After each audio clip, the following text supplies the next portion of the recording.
The stars were quiet tonight. Too quiet.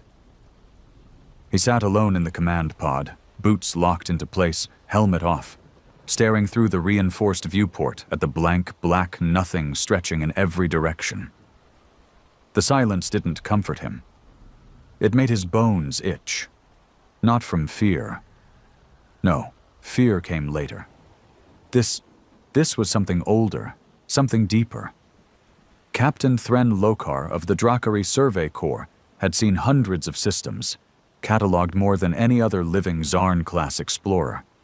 He'd drifted through gas giants big enough to eat his entire homeworld, flown into the shadow of binary stars that roared like the heart of a forge. But nothing made his nerves crawl like Sector 8 Kel 3. They called it the Red Expanse, but it had another name. One they didn't speak out loud. Human territory. Officially, the humans were extinct. Unofficially, no one dared check. Lokar was one of the few to ever cross the old lines. One of the fools, maybe. Or the brave. It didn't matter anymore. He keyed into the system. The ship's voice buzzed. Trajectory locked. Entering prohibited zone in 3, 2. A ripple passed through his stomach as the stars twisted. The hyperdrive disengaged, and the ship dropped into real space with a sudden thud, like slamming into the floor of a long-forgotten crypt. There was no warfleet waiting, no humans, no comms chatter, just a graveyard of machines, silent and massive, floating like gods struck down in battle. Dozens, no hundreds of human ships, all dead, all hollow. Scorched hulls, shattered reactors, twisted steel curled like bone. Most alien species would have turned around then. But Lokar couldn't. Because he knew what they all whispered in the deep space taverns, that the humans didn't die here. They ascended, or worse, they survived. He drifted closer to the largest wreck. The ship was at least 5 kilometers long, shaped like a spear, marked with faded red insignia and symbols no one dared translate anymore. His comms crackled. He froze. Unauthorized presence. Leave now. He blinked. Control, repeat that. No response. He tapped again, thinking it was static. Human space is closed. This is your final warning. The voice wasn't machine. It wasn't alien. It was human. His blood chilled. He turned on the recorder, heart thumping. Captain Lokar of the Drakari SC, this is an exploratory mission. No harm intended. Please identify. Silence. Then, you were warned. And everything went black. He woke to darkness. His ship was gone. He was lying on cold metal. He groaned, hands trembling, breathing hard. The air tasted stale, like something had died in it long ago. Dim lights flickered on. He wasn't alone. There was a figure, tall, broad, standing across the room. Not armored, not alien, human. But this wasn't the soft, bureaucratic breed shown in the archives. This one looked carved from war, covered in scars, a face like a fist, a stare like winter. I told you not to come here, the man said. His voice was low, unforgiving, heavy with something ancient, loss, rage, history. Lokar tried to speak. His throat cracked. You're alive? The man stepped forward. No, not like you think. He paused, eyes narrowing. None of us are. We were left behind to make sure no one ever forgets why this space is forbidden. Lokar coughed. I didn't mean to trespass. I just wanted to know. The human's expression didn't change. You wanted answers. You're going to get them. But you won't like what you find. None of your kind ever does. And with that, the man turned and walked away. The door slammed shut behind him, and the stars, far outside this place, whispered nothing at all. He didn't know how long he lay there. Time felt loose, like it had been cut free from the walls. No ticking, no hum of power conduits, no ship's AI pinging in his ear, just that same stale air and the fading echo of heavy footsteps. Thren Lokar had never felt this kind of silence before. The Drakari didn't have myths. Their culture thrived on data, on proof, on structure. They documented everything. They cataloged anomalies, tagged ruins, dissected legends. They turned gods into footnotes. But this place, this was not made for understanding. He sat up slowly, every muscle tight. His ribs ached. Head was still swimming. He ran a diagnostic pulse through his suit. Nothing. The interface was dead. His tech was gone, stripped like they were preparing him for some ancient ritual. The room was small, metal, built with angles he didn't understand. Not Zarn, not Drakari, not Shalorn or Vek. It was utilitarian. No symbols, no signs of comfort. But what struck him most was how old it felt. Not rusted, just ancient. Like it had existed before time was measured. He forced himself to his feet, pacing slowly. His boots echoed. One wall held a sealed hatch. No panel, no handle. Just a seamless slab of dark steel. "Anyone?" he called. Nothing. He wasn't afraid of death. He was afraid of being forgotten. The Drakari believed in legacy through discovery. What was a life if not an accumulation of revelations? He approached the hatch and pressed his palm against it. Cold, unyielding. He gritted his teeth, about to pound on it, when suddenly it hissed open.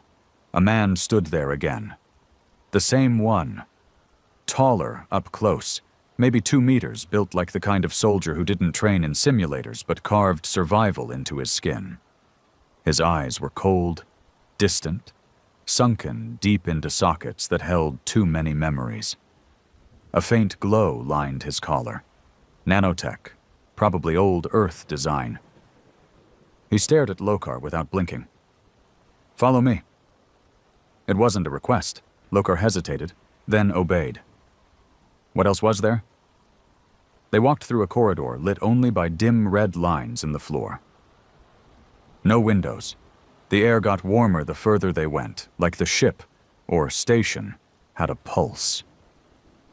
"How long have you been here?" Lokar asked. The man didn't turn. "Longer than your people have had spaceflight." "You're human?" A slight nod. "I thought—" "You were told we were extinct," the man said flatly. "You were told a lot of things." Lokar frowned. "So what's the truth?" They stopped walking. The man turned, face hard. "The truth is what they buried.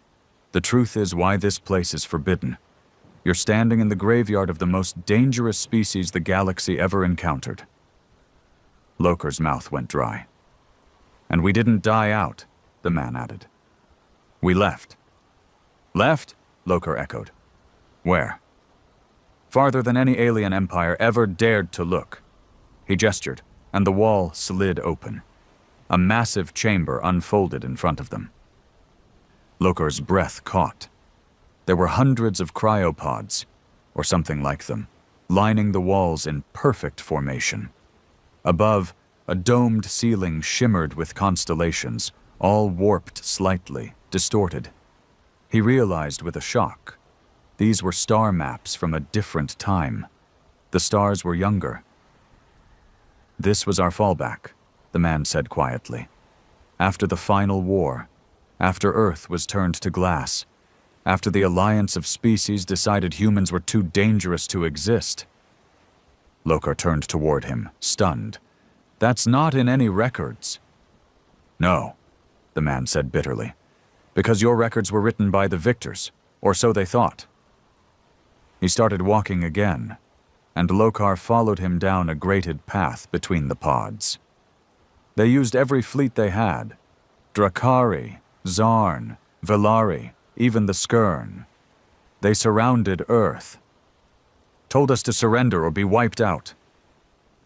"And you fought?" The man's lip curled. "We didn't just fight. We reminded them why humans were feared in the first place." He stopped by one of the pods. His hand brushed against it with surprising gentleness. You see, what none of them understood was that humans don't evolve through peace. We evolve through war. Every time they pushed us, we pushed harder. Every war made us smarter, crueler, better at surviving. Lokar stared at the pod. What's in these? The man looked at him. Us. You? The last generation of Warborn. The ones bred for the final stand. When Earth fell, a portion of us were ordered to disappear, to vanish. Sleep? Wait. For what? The man's eyes burned. For the galaxy to forget, and then remember. Lokar swallowed hard. That's why this sector is forbidden? The man nodded. They couldn't kill us all, so they made this place taboo. Told every species to stay away, whispered about curses. Fear does the job better than guns. And you just stayed here? Until someone crossed the line. The words hung heavy. Lokar felt a chill. You've been waiting for someone like me. No, the man said. I've been waiting for someone like you to be stupid enough to bring others. Lokar's eyes widened. He took a step back. I didn't tell anyone. You didn't have to. The man tapped a panel on the wall. A holographic display lit up, showing a signal still pinging from Lokar's last active survey drone, left behind before blackout. Your tech didn't shut off like you thought. You broadcasted coordinates. Long range.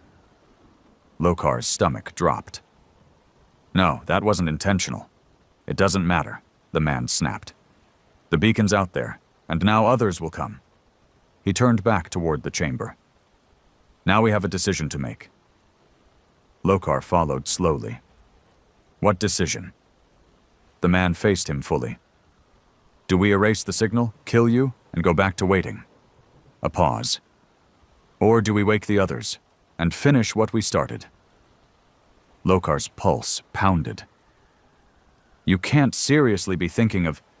You think this galaxy deserves peace? The man growled. You think the Drakari and their little science fleets deserve safety after what they did to Earth? After they called us monsters, burned our home, erased our children from history? He slammed a fist into the railing. They feared us, so they tried to erase us. And now they've grown soft, fat, comfortable. You know how many species rule now? How many trade routes cross our old systems? Lokar was silent. They forgot, the man whispered. And that's the worst crime. They forgot what we were. He stepped forward, voice low. But you've seen, you've heard the whispers. Lokar clenched his jaw. If you bring war back... War never left, the man said. You just buried it under trade treaties and plasma grids. The silence that followed was suffocating.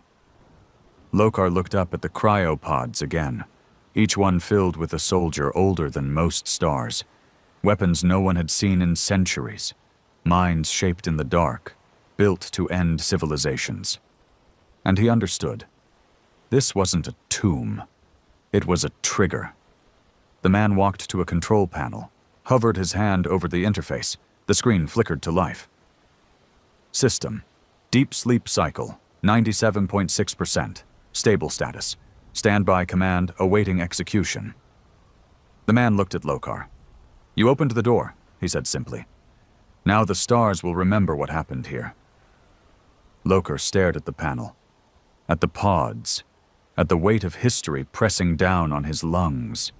And he knew he had just lit the fuse. The screen glowed in front of them, cold, waiting, silent. Lokar had seen war footage in archives, sure. He'd studied tactics and battles, run simulations with AI projections of historical human warfare. But this was different. This was real. This was war beneath the skin, something ancient and unrelenting. The man's hand hovered just above the control panel, fingers twitching slightly, as if muscle memory from centuries ago still remembered what came next. You don't have to do this, Lokar said, keeping his voice low, careful not to sound like he was begging. The man didn't look at him. I don't have to breathe either, he said flatly. But some things are instinct. Lokar took a step closer, his boots barely making a sound on the cold metal floor. Who are you? There was a pause, as if the man didn't want to answer. Or maybe he was remembering whether he still deserved the name. They called me Rain. Lokar blinked. That's not in any record. Good, Rain said, eyes flicking toward him for the first time in minutes. That means I did my job right. Lokar studied him, brow furrowed.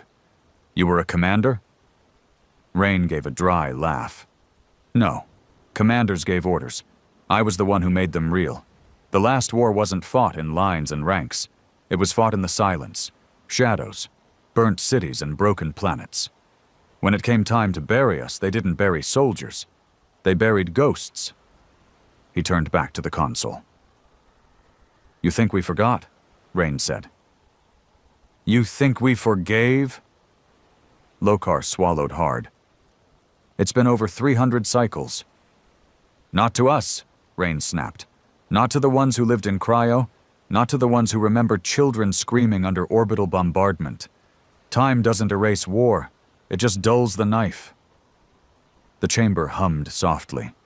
The cryopods above flickered with faint life, pulsing like sleeping giants about to wake. Lokar's eyes scanned the endless rows, dread coiling in his gut. You said you were waiting, Lokar said. Waiting for the galaxy to forget. But they haven't, not really. You've still got them scared. That's why this space is off limits. Rain grunted. Scared? Maybe. But scared of a myth. Not the truth. They made us legends so they could erase the guilt. The humans were monsters. We had to stop them. That's the line, right? Lokar didn't answer. Rain turned slowly, his expression carved from stone. Tell me something, Drakari. How many planets did your kind help burn during the final purge? Lokar's throat tightened. I wasn't alive. That's not what I asked. Lokar looked away. 5, he said quietly. My ancestors were part of the Cordic sweep. They assisted in cleansing 5 colonies during the war. Cleansing, Rain repeated with venom. Nice word. Sanitary, clean. Makes it sound like a dusting job instead of what it was. Genocide. Lokar didn't argue. You know what they did to our cities, Rain said, stepping forward. They didn't just kill soldiers. They targeted schools, hospitals, shelters. And when we retaliated, when we hit back, we were called inhuman, dangerous, worth exterminating. He stared into Lokar's eyes. They called it a purge. We called it a massacre, and when we refused to die quietly, they decided to lock us behind fear. Rain turned back to the console. The screen blinked softly, waiting for confirmation. And now, he muttered, the stars whisper again. Lokar stepped closer, voice calm but urgent. You press that button, and they won't whisper anymore. They'll scream. The entire galaxy will see it as proof that humans were never safe to begin with. Good, Rain said coldly. Lokar gritted his teeth. You think you'll win? Rain didn't answer right away. He stared at the blinking cursor like it was a gun barrel aimed at the future. We don't need to win, he said finally. We just need them to remember why they lost sleep when they saw a human warship in orbit. Lokar felt anger rising, not rage, but that slow, helpless kind of fury that comes when you know you're not just witnessing history, you're being swallowed by it. There's another way, he said. Rain laughed without humor. There was another way, before the bombardments, before the betrayal, before they turned our sun red with blood. Lokar looked around the chamber again. Why didn't you rebuild, reclaim? You had the tech, you had the warriors. Rain glanced over his shoulder. You don't rebuild from ashes, he said. You bury them, you wait, and then when the fire is needed again, you rise. He lifted his hand. Initiate wake cycle. HFYStories. Lokar stepped forward. Stop. Rain hesitated. You want vengeance, Lokar said. I get it. Hell, you probably deserve it. But the ones who burned your world, most of them are dead. Long gone. Species have changed. Borders shifted. We're not the ones who did this. Rain turned, voice hard. No, you're the ones benefiting from it. Lokar opened his mouth, then closed it. He didn't have a defense. Because it was true. His people did grow rich, trading along routes paved with the bones of lost worlds. They did pass down security bought with extermination. Rain stepped closer. Let me ask you something, Explorer. What would your people do if we returned?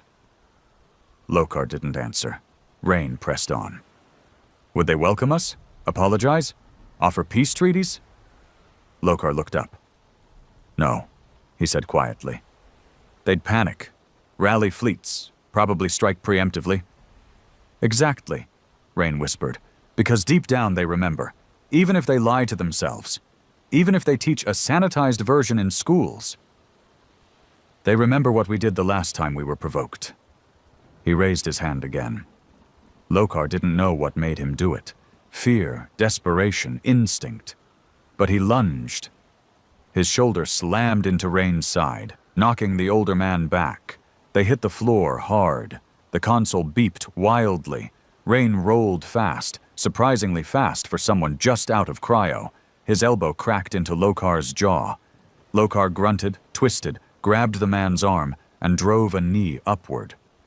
They grappled in silence. No screams, no threats. Just two men, ancient hatred between them. Sweat and pain and survival fighting to decide what the future would look like. Rain broke free, blood on his lip. He stood slowly, chest heaving. Lokar was on one knee, eyes burning. You think stopping me now matters? Rain growled.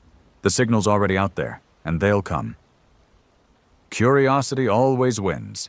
And when they do, when they come poking around, thinking the myth is dead, he tapped the side of his head. We'll wake anyway. He walked to the console and punched a code. The screen blinked. Wake cycle. Delayed. Locked admin override required. Rain turned. You stalled it, he said. Lokar nodded. Long enough. For what? There was a low rumble beneath them. Deep, distant, rising like a heartbeat. Lokar smiled grimly. For them to realize their mistake. Rain stiffened. What did you do? I may not have had weapons, Lokar said, standing slowly, but I wasn't the only one monitoring this sector. My disappearance triggered a relay, one that would ping the Drakari High Defense Council if I didn't check in within 36 hours. Rain's expression darkened. You brought them here? No, Lokar said. You did, when you didn't destroy my ship's AI properly, when you let my beacon ping just long enough. The chamber lights dimmed. A new sound, not machines waking, but ships arriving. Rain looked toward the ceiling. They're here. Lokar nodded. Yeah, and now they know the whispers were true. Rain stared at him. You're not a scientist, not really. You came here to provoke this. Lokar's eyes hardened. I came here to find out if the nightmare was real, and to make sure the galaxy never makes the same mistake again. They stood there in silence. The air trembled. Outside, hundreds of vessels emerged from warp. Drakari, Zarn, Velari, each one aiming weapons at the void, ready for the second war. Rain turned back to the console. His hands hovered. You know what happens next? He asked. Lokar nodded. We wake them anyway. The lights above flickered again. Not with failure, but with purpose. A signal traveling through veins of forgotten technology buried beneath metal skin. From the walls, the hum deepened into a low vibration that pressed into bones and blood. The cryopods pulsed brighter. The slumbering warborn stirred. Rain stood by the console, his face cast in the pale blue light of the terminal screen, watching data stream across it like the final words of a civilization long buried. He didn't look at Lokar. Not yet. Outside, unseen but undeniably near, hundreds of Drakari warships began to take formation. They moved with the precision of a fleet trained for cold efficiency, sleek black hulls forming an orbital cage around the sector. No message came from them. Not yet. No shots fired. But silence in the face of fear was rarely mercy. They brought everything, Rain muttered, almost with amusement. I see the Drakari haven't changed much, still overcompensating with their fleets. Lokar wiped blood from his lip, keeping distance now, breathing hard but steady. You were hoping they'd come, weren't you? Rain didn't answer immediately. He was reading something on the screen. His eyes scanned faster, lips moving slightly, as if the language of old Earth still lived behind his tongue. Hope is for civilians, he said at last. I knew they would come. Fear always calls to fire. Lokar took a cautious step forward. Then what are we doing here, Rain? If you wanted to restart a war, you've got your chance. They're up there. You could wake your army and go out in a blaze of vengeance, but you haven't. Why not? The question hung like a blade between them. Rain looked up, eyes suddenly unreadable. Because it's not enough. Lokar blinked. Not enough? I didn't come back to fight, Rain said. I came back to remind, to hold a mirror to the species that thought it was civilized after wiping out an entire planet. He tapped a command, and a portion of the wall beside them slid open. Lokar flinched, hand instinctively reaching for a weapon he no longer had. But no soldiers emerged, no drones, just a table, a simple steel slab. On it rested a thin device, almost ceremonial. What is that? Lokar asked. Rain walked toward it. This is everything, he said. The records they tried to erase, the true history, not the archived lies your kind teaches. The logs from Earth's last stand, civilian transmissions, orbital black box footage, ground footage from the glassing of the southern hemisphere. He picked up the device carefully. The truth, Rain said, and I'm going to give it to them. Lokar narrowed his eyes. You're bluffing. You're going to broadcast it. To every ship above, Rain said. And not just them. This station still has a long-range pulse array buried in its core. The moment I send this, the message will echo through every comm relay within 2,000 light-years. Everyone will know what really happened, what was done, who did it. Lokar felt his chest tighten. You want them to feel guilt? I want them to feel what we felt when the sky burned, Rain said coldly. A small vibration passed under their feet. The station was waking faster now, old systems roaring back to life, not all of them friendly. You think they'll believe you? Lokar asked. They'll see it, and they'll know, Rain replied. Even if they lie out loud, the truth will live under their skin. Lokar paused. And then what? Rain gave a small, bitter smile. Then I give them a choice. Leave this sector, forever. Seal it again, not in fear of legends, but in shame of truth, or they try to take it. And you're ready if they do. I'm always ready. Silence stretched between them. The weight of centuries balanced on the edge of a dying man's plan and a younger one's hesitation. Above, the Drakari fleet began to hail the station. Rain walked to the center of the chamber and gestured. A projection shimmered to life, a full 3D map of the surrounding space. Lokar recognized the Drakari destroyers first, then the Valari heavies. A few Zarn stealth units pinged on the edges. It wasn't a fleet. It was an armada. Rain looked over at him. You want to speak for them? He asked. You want to beg for peace, Lokar? Then go ahead. Let's see what they have to say. Lokar hesitated, then nodded. I will. He stepped toward the console and activated the comm. A blinking icon showed a direct channel to the flagship. Drakari High Command, Lokar said clearly. This is Captain Thran Lokar of the SC survey vessel Windseer, speaking from within the human zone. I am alive. I repeat, I am alive. I am in contact with a survivor. There was a long pause. Then a voice crackled through. Captain Lokar, this is Admiral Neth Thoron. You've violated Galactic Regulation Code 17 Alpha by entering a blacklisted zone. Prepare for extraction and immediate containment. Containment? Lokar replied. Admiral, listen. The humans? You've made contact, the Admiral interrupted. We're aware. Sensors confirm anomalous activity from a dormant station. This is a Category 1 emergency.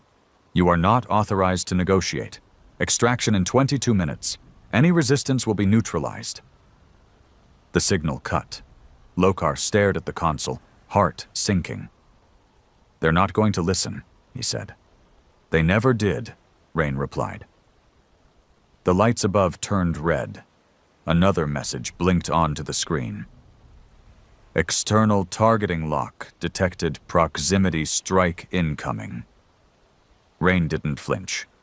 They're preparing to fire on the station. They think you're waking a threat, Lokar said. They think you're reactivating human war tech. I am, Rain said calmly. But not to attack them. Not unless they strike first. He walked to the center of the chamber again, raised the broadcast device above his head, and inserted it into a recessed panel. The chamber lit up with blue light. Broadcast initialized encryption override data link to nearby relays. Message distribution, unrestricted. A moment later, dozens of holographic displays appeared around them, footage long buried. Not military footage, civilian, a child screaming under rubble, an old woman dragging a bleeding man toward shelter, skycams showing orbiting fleets firing down on populated continents, cries for help, static, fires, screams, faces, human faces, burning under the light of weapons never meant for war, only extermination. Rain stepped back, arms crossed. Let them watch. Lokar felt sick, not from gore, from truth. This wasn't propaganda. This wasn't doctored. This was real. And now it was everywhere. All over the galaxy. Terminals flickered to life. Ships far from the sector began receiving high-priority relays. Across Drakari territory, officers stared in silence at ancient war crimes they thought were buried. Valari citizens in trade ports dropped their tools to watch burning cities they'd never been told existed. Zarn elders bowed their heads. The truth was loose now. Above, the fleet stopped moving. A single message came through. Stand by. Rain exhaled slowly. There it is. Lokar glanced at him. They're hesitating. No, Rain said. They're deciding whether the lie was worth the comfort. The cryopods began to dim again. Shutdown sequence initiated. The Warborn would sleep. Not because they lost, but because the truth did more damage than bullets ever could. Rain walked toward the wall, leaned against it like the weight of 1,000 years had finally landed on his shoulders. We didn't want war, he said quietly. We wanted to be left alone. We wanted to exist. But the galaxy decided it couldn't handle us, so they chose to rewrite us. He looked at Lokar. And now, they remember. Outside, the Drakari fleet began to withdraw. No weapons fired, no demands, just retreat. Not out of respect, out of shame. Lokar watched the displays slowly fade, one by one. The silence after was heavier than screams. You win, he said. No, Rain replied, voice hollow. I just reminded them that monsters don't always die. Sometimes they just sleep until you call them again. Lokar stood in the blue light of a forgotten war and finally understood what Rain had been trying to say from the beginning. The danger wasn't that humans would attack again. It was that they'd already done enough damage just by existing. The silence after the broadcast wasn't peace. It was the breath before a scream. Rain sat on the grated floor of the chamber, back against one of the cryopods. His breathing had steadied, but his eyes didn't blink much anymore. He watched the walls, listened to the hum of machines winding back into sleep. His people would rest again, for now. But something had changed, and not even he could tell what direction it would twist. Across the galaxy, the message echoed like a curse. Loker stood by the edge of the chamber, arms folded, head bowed. He hadn't moved for minutes. He couldn't. There was too much unraveling behind his eyes. He'd just watched a world die. Not from natural disaster, not from alien invasion, but by coordinated effort, executed by species now calling themselves enlightened under banners of unity, balance, order. It was worse than a war crime. It was cultural execution, and he had never read about it, never heard a whisper of it in all his years in the Drakari Survey Corps. Not one mention in military archives, not one lecture in galactic history academies. Thoron won't let this go, Lokar said finally, voice low. He won't just walk away. Rain didn't even look at him. He already has, for now. But yeah, he'll be back. Maybe not with guns this time, Lokar added. Rain turned his head slightly. You're assuming they've got the spine for diplomacy now. Lokar didn't answer. There was no point arguing. Everything had shifted. You couldn't unsee a burning world. You couldn't silence a child screaming through static while the sky turned red. He stepped closer to one of the pods, staring through the glass. The figure inside looked young. Not a soldier, at least not at first glance. But then again, Lokar thought, that was what made it worse. The Warborn weren't twisted monsters. They were people, human people, raised for vengeance maybe, frozen in a final act of defiance. But people all the same. And the galaxy had tried to erase them. Now the galaxy remembered. The chamber lights dimmed into their resting glow, not dead, but waiting. So what happens now? Lokar asked. Rain leaned his head back against the cold steel, eyes half closed. Now? He gave a soft, humorless laugh. Now we wait for someone to flinch. Lokar's brow furrowed. That's it? What else is there? Rain muttered. The truth's out. We're not launching a crusade. We're not out for a holy war. But don't mistake that for weakness.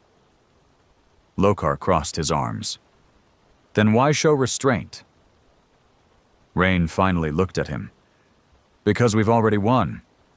The moment those fleets pulled back, the moment your admiral looked at that footage and decided not to give the fire command, that was victory. He tapped the side of his skull. They're afraid again. You think fear is the goal? No, Rain said, but it's a good start. There was a pause. Then a sharp beep echoed through the chamber. Lokar turned. The main console flashed with a new message. Unauthorized signal. Neutral relay message received. Play? Lokar's eyes narrowed. He stepped over to the panel and tapped the screen. Rain stood, slow and deliberate, moving beside him. The message played. A figure appeared. Drakari, but not military. Civilian clothes. Academic demeanor. A woman with silver skin and red inked markings under her eyes. A historian. Lokar recognized her from holopapers he'd read in Academy. Dr. Vera Till, one of the leading voices on xenohistory. She looked pale. To the operators of the Human Zone broadcast, I don't know if this message will reach you directly. We intercepted your data pulse 3 hours ago. It spread across 6 sectors in less than 20 minutes. Every major archive flagged it for authenticity. The footage is real, verified, old, untouched. The kind of truth that gets you exiled or executed in most systems. I don't know who you are, but I know what this means. The galaxy has to answer for what it did. I want to help. I'm traveling now, quietly. They'll try to stop me. But I'll find a way through. I'll bring the ones who still believe in justice. The real kind. If you'll talk. This isn't a threat. It's a plea. Don't vanish again. Don't leave us with just ghosts and whispers. The message ended. Lokar stared at the screen. Rain said nothing at first. Then, "She's brave." "She's Drakari," Lokar said. "So are executioners." They fell into silence again. But this time it felt different. Something had shifted. Subtly, but undeniably. "You'll meet with her?" Lokar asked. Rain shrugged. "If she makes it through the net, most won't." Lokar hesitated. "You want my help?" Rain raised an eyebrow. "Do I look like I trust easily?" "No," Lokar said. "But you're not stupid. You know if they try to erase this again, they'll send more than diplomats. They'll send black ops. Or worse." "They already have," Rain muttered. Lokar stiffened. "What?" Rain walked toward a side door, hand on a sensor. The metal slid open to reveal a narrow hall, darker than the others. Rust lingered here. Dust. Age. But there were signs of recent movement. Prints, bent panels, a trail of disturbance that hadn't settled yet. "Someone else came through here before you," Rain said. "Weeks ago, maybe longer. Found part of our systems before I got back. Tried to decrypt them. Maybe to steal, maybe to destroy. Hard to say." "From where?" "Unknown," Rain replied. "They didn't leave ID tags, but they moved like people trained in quiet work. Professional. Efficient." "You think they're still here?" "I think they left a back door." Lokar felt the chill return. "You think this isn't over?" Rain turned, dead-eyed. "This?" He waved a hand at the chamber. "This was the opening shot, the first truth bomb, but the real war hasn't started." Lokar nodded slowly. "Then we need to prepare." Rain smiled faintly. "That was the plan all along." He led Lokar down the hall, toward a deeper part of the station. As they walked, Lokar noticed the air growing colder, the walls thicker, more reinforced, not like a facility, like a bunker, a final fallback. The deeper they went, the clearer it became. This place wasn't just a relic. It was a bastion, a fortress carved into the heart of forbidden space, and it wasn't finished sleeping yet. "What is this place, really?" Lokar asked. Rain answered without looking back. "This is the scar they couldn't heal, the reminder they couldn't erase. This is where we left the part of humanity they were too afraid to kill." They stopped before a sealed door, larger than any they'd passed. Rain placed his hand on a scanner. The door opened with a long, grinding sound, like something ancient had finally decided to wake up. Inside was an armory, not just weapons, ideas, strategies, maps, counter-intel, the legacy of Earth's final resistance. And at the far end of the room, resting under layers of protection, a pod, different from the others. Sleeker, marked with insignias even Lokar didn't recognize. Rain approached it slowly. "This one didn't sleep with the others," he said. "Too dangerous." Lokar frowned. "Who is it?" Rain looked over his shoulder. "The one they fear the most." And with a hiss of steam, the pod began to open. The hiss of the pod's seal cracked through the still air like thunder in a church. Lokar instinctively stepped back. Steam poured out from the pod's edges as ancient hydraulics hissed to life. Rain didn't flinch. He stood close. Too close, in Lokar's opinion, watching, waiting, jaw clenched tight like a man confronting a memory he'd tried to forget. "What is this?" Lokar asked, voice tight. "Who's inside?" Rain didn't answer immediately. His eyes were locked on the interior of the pod, the soft light now illuminating the occupant. Lokar stepped forward cautiously. Inside lay a man, mid-30s in appearance, muscular but lean, his skin pale from centuries of cryo. There was a jagged scar running down his left cheek, though Lokar could tell it hadn't been made by any standard blade. The man's chest slowly began to rise and fall, breath returning like the crawl of a storm. Rain murmured under his breath. He's still intact, still breathing. Lokar's pulse jumped. You said this one didn't sleep with the rest. He didn't, Rain said. He wasn't meant to. Lokar turned to him. Then why was he here? Because even among us, Rain said quietly, some were worse. The pod lights flickered, and with a final sigh of pressure release, the lid slid open fully. The man inside opened his eyes. They weren't glassy or disoriented. They were sharp, locked, immediately aware, the kind of eyes that didn't forget anything, even in sleep. Lokar met them briefly, and regretted it. He felt seen, like this man had already read him, dissected him, figured out where to break him if needed. The man sat up slowly, cracking his neck. How long? He asked, voice deep, hoarse. 312 cycles, Rain replied. The man turned to look at him. Recognition flared. You brought me back. I didn't have a choice, Rain said. It started again. The man stood, fully upright now, towering slightly over Rain, his frame lean but predatory. The kind of man who didn't need an army. He was the weapon. Who's this? The man asked, nodding toward Lokar.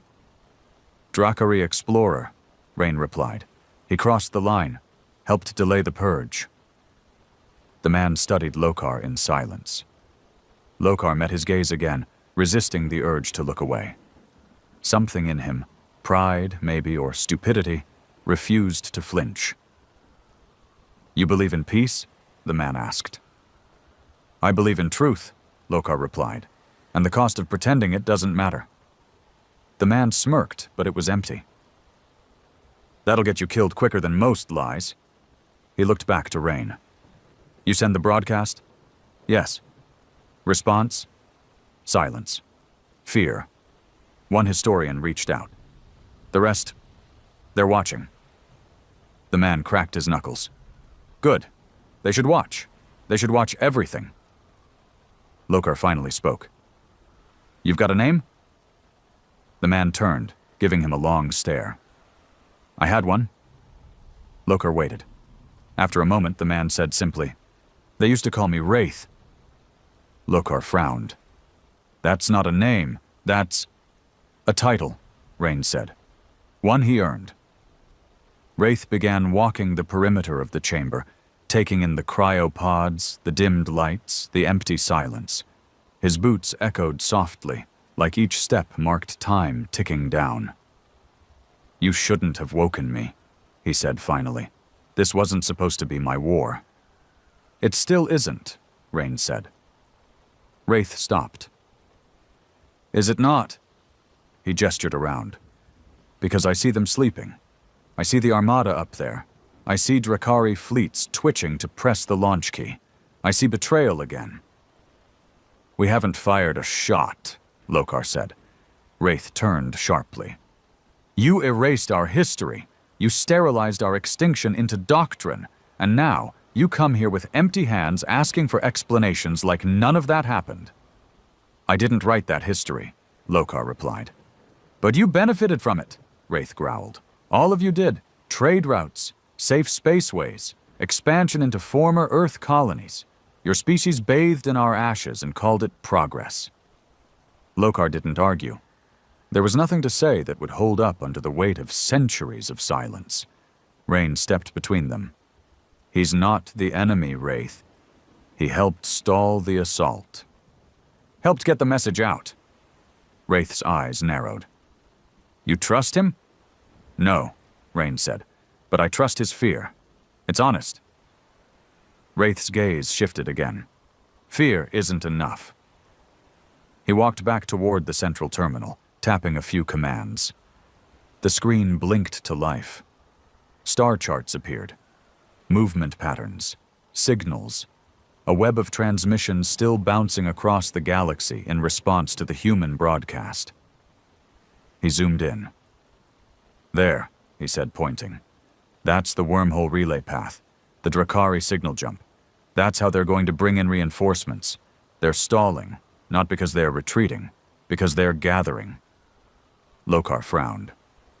"You don't know that." "I don't guess," Wraith said coldly. "I read patterns. I built the original ghost fleets.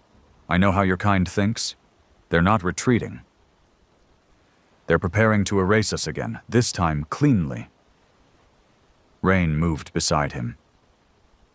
"You think they'll make a second move this soon?" "They can't afford not to," Wraith replied. "Not after this.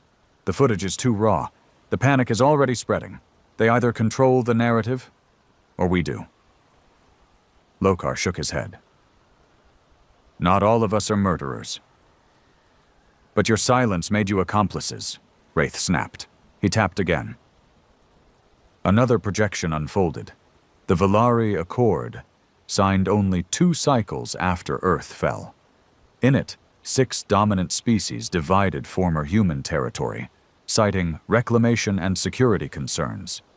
Lokar had seen the treaty before, but never under this light. Never while standing in the ruins of those they'd claimed. "What do you want?" Lokar asked finally.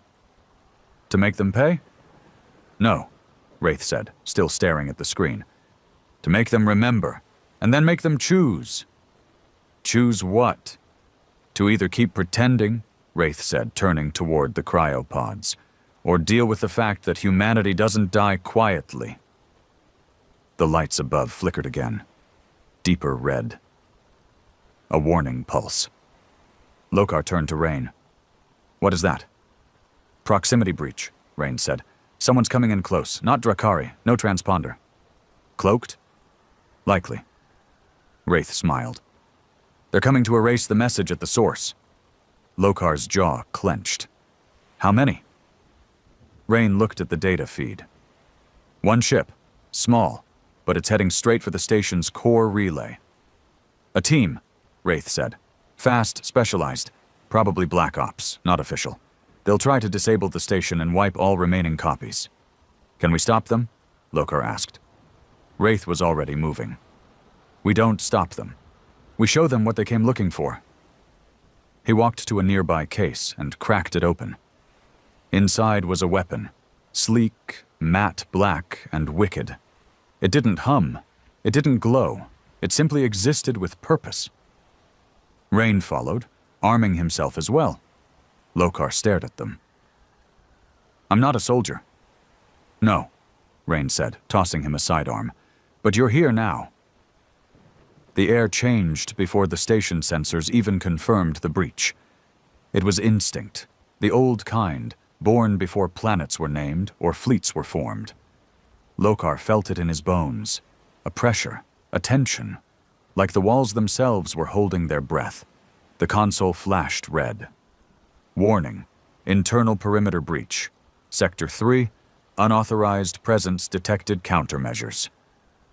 Offline. Rain glanced at Wraith. "They got in fast." "They didn't come to talk," Wraith said, already moving. His rifle slung low across his chest, boots making no noise as he stalked toward the exit corridor. Lokar followed, slower, his grip unsure on the sidearm Rain had tossed him. He hated the feel of it, not because it was human tech, but because it felt comfortable in his hand. Like violence had always waited somewhere behind his science. They moved as a unit. Rain took point, Wraith flanking left, Lokar trailing behind, eyes darting. The station's old defense system, if it ever worked, was silent. The invaders had bypassed it, likely years ago. This wasn't a mission. It was a cleansing. Measured, surgical. The kind of operation you send not to kill people, but to erase ideas. They reached the first junction. A thin mist drifted through the corridor, coolant leak from somewhere above. Footprints marked the floor. Black-suited boots. Heavy, military. 6 pairs. Minimum. Wraith knelt by the edge of the path. He dipped 2 fingers into a smear of grease near the wall. "Volari composite boots," he murmured. "Not Drakari. Hired hands." Lokar frowned. "Why would the Volari care about this?" Rain responded first. "Because half of old Earth's colonies are now under their cultural reclamation programs. They have more to lose from the truth than anyone." Wraith looked at him. "And more to gain by silencing it." He stood and motioned left. "They'll hit the relay node first, kill the main power, then clean the cryo vault." Lokar's stomach turned. "They'll kill the sleepers?" "They'll make sure they never wake again," Rain said. "If they succeed, the message dies here." Wraith's voice was colder than ever. "Then they don't leave." They moved forward. The corridor bent into darkness, lights flickering above as old systems struggled to hold pressure. For a moment, Lokar imagined himself inside the throat of some ancient beast, trudging toward its heart, surrounded by bones and steel. They reached an open hatch, scorch marks. A breach charge had blown the panel. Beyond it, Sector 3 loomed, a maintenance zone with heavy pipes, exposed wiring, and high platforms above, perfect for ambush. "Stop," Wraith said. They froze. Rain glanced at him. Wraith stepped forward, eyes narrow, scanning. He pointed toward a pipe, tripwire. Barely visible, a thin filament stretched across the path, angled low, almost laughably subtle. Lokar's breath caught. "Anti-personnel frag," Wraith whispered. "Old trick, cheap, effective." He knelt and clipped the wire with a small magnetic blade, disarming it in seconds. "They're expecting us. They're hunting us," Rain corrected. Wraith looked at Lokar. "Still with us, Explorer?" Lokar nodded, jaw tight. "Good," Wraith said. "Then stay low, and whatever happens, don't freeze." They entered the maintenance hall, and it erupted. The first shot came from above, a sharp, hissing plasma bolt that grazed the wall beside Wraith's head. He dove forward, rolled, and fired upward in the same motion. A scream. Something heavy fell from the platform. Rain ducked behind a pipe, returned fire toward the shadows. Lokar hit the floor, gasping. Another bolt tore past. Metal sizzled. A pipe burst near his shoulder, spraying steam. He scrambled, heart hammering, barely aware of where the enemy even was. Wraith was already gone, moving like smoke between obstacles, his rifle barking short. Brutal shots. No bursts, no spray. Every pull of the trigger meant someone died. The air filled with shouts in Volari. Lokar recognized tactical terms. They were trying to flank. Wraith dropped one, then another. Both shots center mass. Rain barked, "2 on the upper platform, right side!" Lokar turned, saw movement, fired. The shot missed. The return didn't. A bolt slammed into the wall beside him, sparks exploding in his face. He fell back, coughing. Wraith vaulted up a ladder, didn't use a second shot, just grabbed the man and threw him down. The scream ended in a sickening crunch. Rain moved beside Lokar. "You hit?" "No," Lokar gasped. "I'm fine." "You sure?" Lokar nodded, shakily rising. "Yeah," Rain grunted. "Good, because we're not done." Suddenly, a sharp whine filled the air. "EMP charge!" Wraith shouted. Too late. It detonated mid-air, a white pulse that knocked out the lights, fried local power, and turned every system in a 50-meter radius to slag. Lokar's suit shut down. His visor dimmed. He dropped his weapon. Cold, dead, useless. Darkness swallowed the hall. Then came the sound of boots, close. Wraith moved like a ghost. Lokar couldn't see him anymore, but he could hear the thump of a body hitting metal, the gurgle of a crushed throat, the scrape of a weapon sliding across the floor. A beam of red light flickered through the dark. Rain grabbed Lokar's shoulder, yanked him down behind cover. A voice echoed, "Valari, your history dies here. Surrender now." Silence. Then Wraith's voice, quiet, unshaken. "You first."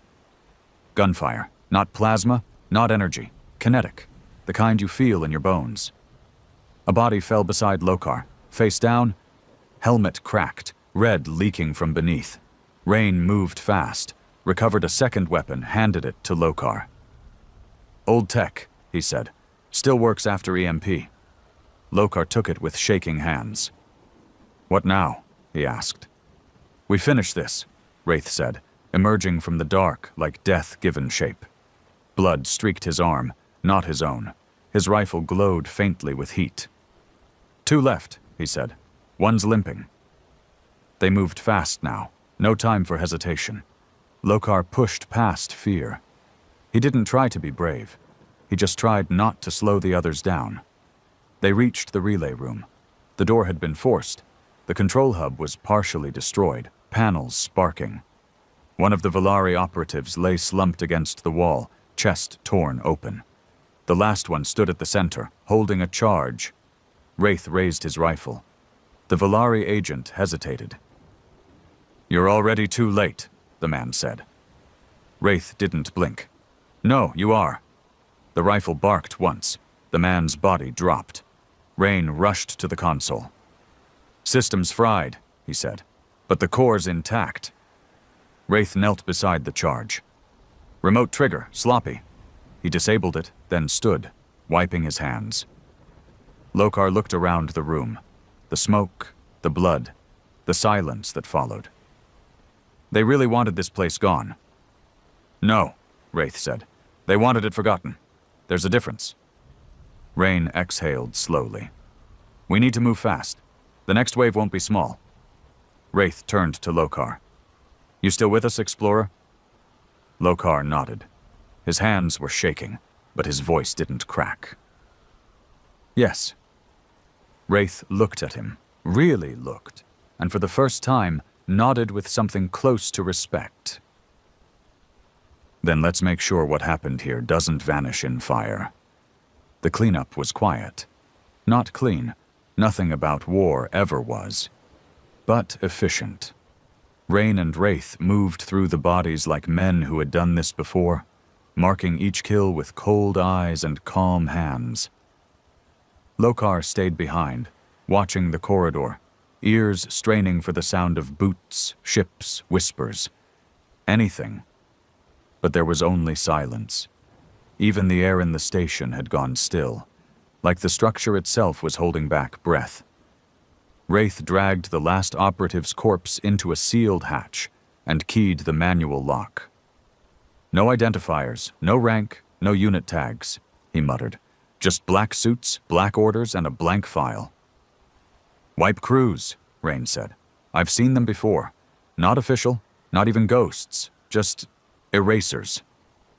Lokar leaned against the wall, still clutching the old kinetic sidearm Rain had handed him. His knuckles were white. The adrenaline had started to drain, and now the shaking returned. Not from fear, but from something worse. Realization. "These weren't soldiers," Lokar said quietly. "No," Wraith answered. "They were cleanup." Lokar looked at him. "They didn't come to kill you. They came to make sure the message doesn't spread any further." "They failed," Rain said. Wraith wasn't so sure. He crossed the room to the central relay, kneeling beside it. The charge they'd disarmed was crude but effective, a compact plasma destabilizer, designed not to explode, but to melt circuits beyond salvage. "Their mission wasn't to stop the message," Wraith said. "It was to make sure there was no more message, no future signals, no more data dumps." Lokar moved beside him. "The core's still intact." "Barely," Rain replied, joining them. "But it's not safe anymore. One more hit and we'll lose all power. If the cryobed shut down, the Warborn die in their sleep." Lokar's stomach turned. "That can't happen." "It will," Wraith said bluntly. "If we wait, the next strike won't be 6 men and a quiet boom. It'll be fire from orbit. They'll burn this entire station to plasma if they think we're awake down here. Rain stood, folding his arms. We're out of time. Wraith didn't move. He stared at the relay, then turned slowly toward Lokar. You said you believe in truth. Lokar nodded. I do. Even if it costs you everything? A pause. Yes. Wraith stepped forward. He wasn't a big man, but when he moved, it was like gravity shifted with him. Then listen carefully, he said. This place, this station, is a relic, a symbol. It's not a weapon anymore. But the ones in those pods? He gestured toward the cryo chambers in the next corridor. They are. Lokar didn't argue. I know. You said your people won't fire, that they're afraid. They are. Fear fades, Wraith said. Eventually, fear turns to strategy, and strategy says, kill the threat. Lokar's voice dropped. What are you saying? I'm saying it's time we stop hiding in ruins and waiting to die. If the galaxy's going to come for us, then let it come for something that bites back. Rain said nothing. He didn't need to. The room felt smaller now, like the walls were listening. Lokar looked between them. You want to wake them? Wraith nodded. They've slept long enough. That wasn't the plan. It was always the plan, Wraith said. You just didn't know it yet. Lokar took a step back. You wake them, he said slowly, and you don't just restart a war. You end every single chance we've got to fix this with dialogue. You erase the bridge before it's even built. There was never a bridge, Wraith growled. There was only a grave. Rain finally spoke. He's not wrong, Lokar. We were never meant to live. The galaxy made that choice when they signed the Purge Accords. And this is justice? Lokar asked. Waking up an army of the dead to finish what the living couldn't? No, Wraith said. This is memory. This is a warning you don't get to silence. The lights flickered again. Emergency power only. Outside the station, Lokar knew the Drakari fleet was still there. Watching. Waiting. Maybe their guns were still cold. But how long would that last? I made contact with the historian, Lokar said. Dr. Till, she's coming. She has influence. Wraith shook his head. She'll never make it through the blockade. She'll try. And if she does? Wraith challenged. What then? You think the council listens? You think the Valari, the Zarn, the rest? They'll all bow their heads and apologize? No, Lokar said, but it's a start. Wraith's eyes burned. We don't get starts, he said. We get cleansing fires and forgotten names. That's what we get. The silence that followed was a battlefield. No one moved. Then Rain said quietly, There's a third option. Both men turned to him. Rain walked slowly to the cryo vault, placed a hand on the control panel. We don't wake them all, he said. Not yet, we wake one. Just one. Wraith frowned. You want a scout? No, Rain said. I want a witness, someone who remembers the end, someone who can speak for the rest. Lokar's voice was hoarse. That still means breaking the seal. Yes, Rain said, but not for vengeance, for a warning. He turned to Wraith. You said it yourself. The message wasn't enough. But a survivor? One who remembers the last breath of Earth? That's the piece they can't erase. Wraith stared at him, then at the pods. You know which one? Rain nodded. They moved down the corridor. Lokar followed, heart thudding again. This time, not from fear of death, but of what might live again. The selected pod was near the center. Bigger, heavily reinforced. Its surface was carved with worn-out human glyphs, old Terran dialect. Lokar couldn't read them, but he could feel the weight of it. Name? He asked. Rain glanced at the panel. His code was Lumen 9, he said, but his name was Aaron. Wraith raised an eyebrow. He made it in? Rain nodded. Last evac ship. He lost his whole battalion in the Battle of Red Sky. Loker swallowed hard. He's not going to be stable. No, Rain agreed. But he'll be true.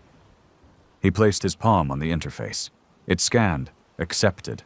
The pod hissed. Steam spilled again, thick and hot, as locks disengaged. Loker stared through the glass as the shape inside began to move. A man. Younger than he expected. Face rough with old scars. Chest marked with faded tattoos. Military, resistance, something else. His fists were clenched even in sleep. And then, like thunder behind his ribs, his eyes opened. Dark, focused, and angry. Wraith stepped back. Now we see how much the past remembers. The pod opened. Aren sat up, blinked. Then, in a voice ragged from centuries but still full of fight, he said, "Who the hell pulled me out?" Rain stepped forward. "Welcome back." Aren looked around. "Where are the others?" "Still sleeping." Aren's fists curled. "Why am I awake?" Rain didn't flinch. "Because they're coming. Again." Aren's jaw tightened, and slowly, a dark smile cut across his face. "Then let's remind them why they ran the first time." Aren's first breath was fire. His lungs burned like they'd been filled with ash and gunpowder. He coughed hard, bent forward, knuckles white on the edge of the cryopod, as the chamber's warmth tried to soothe flesh that had slept through centuries. "Easy," Rain said, standing close. "Let your senses catch up." Aren ignored him. His eyes scanned the room. No softness, no trust, just calculation. The kind of look that came from men who'd watched worlds die and lived to tell the worst parts. He spotted Lokar last, the only non-human in the room, and his jaw tensed immediately. "Who the hell is that?" he rasped. Rain answered before Lokar could speak. "Drakari Explorer. Not an enemy, for now." "For now?" Aren echoed, climbing fully out of the pod. He was shirtless, feet bare on cold metal, but the power in his body was unmistakable, like a coiled wire stretched too tight. His arms were covered in scar tissue and worn ink, kill counts, battle zones, fallen units. Loker took a careful step forward. "My name is Thren Lokar. I'm not military. I was sent on a survey. I didn't know this place was still active." Aren stared at him like he was a puzzle made of lies. "And now that you know?" "I helped them stop a Black Ops team from wiping this place out. The truth's already out. The message has spread across 6 sectors. I'm not here to bury anything." Aren narrowed his eyes. "You'll forgive me if I don't clap for that." Rain tossed a thermal shirt from a supply locker. "You're not here to fight him, Aren. You're here because the galaxy's waking up." Aren caught the shirt, pulled it over his head, then flexed his hands. "So it's happening." Wraith stepped forward. "We're close, but not loud enough yet. You're the first. You speak for the rest." Aren looked toward the cryovault. His face shifted, something between reverence and fury. "How many still sleeping?" 483, Rain said. Aren's jaw clenched. Lokar watched him carefully. "You were at Red Sky?" Aren turned sharply. The look he gave Lokar was pure, frozen history. The kind of glare that made even a trained diplomat forget the line between past and present. "I was the last man off the ground," Aren said. Silence. He moved slowly toward a bench, sat down, resting his forearms on his knees. "You ever watch a planet scream?" he asked. No one answered. He didn't wait for permission. Red Sky wasn't supposed to be a battlefield. It was a refugee zone, one of the last untouched cities. No weapons, no defenses, just survivors. Lokar nodded slowly. "We've seen the footage." Aren's head tilted. "Footage? You were part of the broadcast. Rain sent it out. Civilian logs, ground feeds. Aaron chuckled once, dry and bitter. You think that's the worst of it? Rain leaned against the wall. He saw what the cams didn't catch. Aaron's voice darkened. You want to know what I saw, Drakari? You want to understand what your people chose to forget? Lokar didn't speak, so Aaron told him anyway. They came down in waves, Zarn assault teams, cloaked Valari hunters, orbital artillery from your fleets. They said it was surgical. That's the word they used. Surgical strike. Like we were tumors. He cracked his knuckles one by one. They didn't drop bombs. They dropped atmosphere burners. It sucks the oxygen out of entire blocks. We watched grandmothers and infants claw at their throats before they caught fire. They dropped neurostatic disruptors, tech designed to collapse thought patterns. People started chewing their own tongues off. One guy shoved a broken pipe into his own head. Lokar turned pale, but didn't look away. Aaron smiled darkly. No mercy, no surrender. Just sterilization. He looked at Wraith. You ever tell him about the Enoch schools? Wraith shook his head. Didn't seem like the kind of truth he was ready for. Aaron nodded. Figures. He looked back to Lokar. One of our last safe zones was an underground school system. 3,000 kids. We'd moved them there after the first orbital strikes.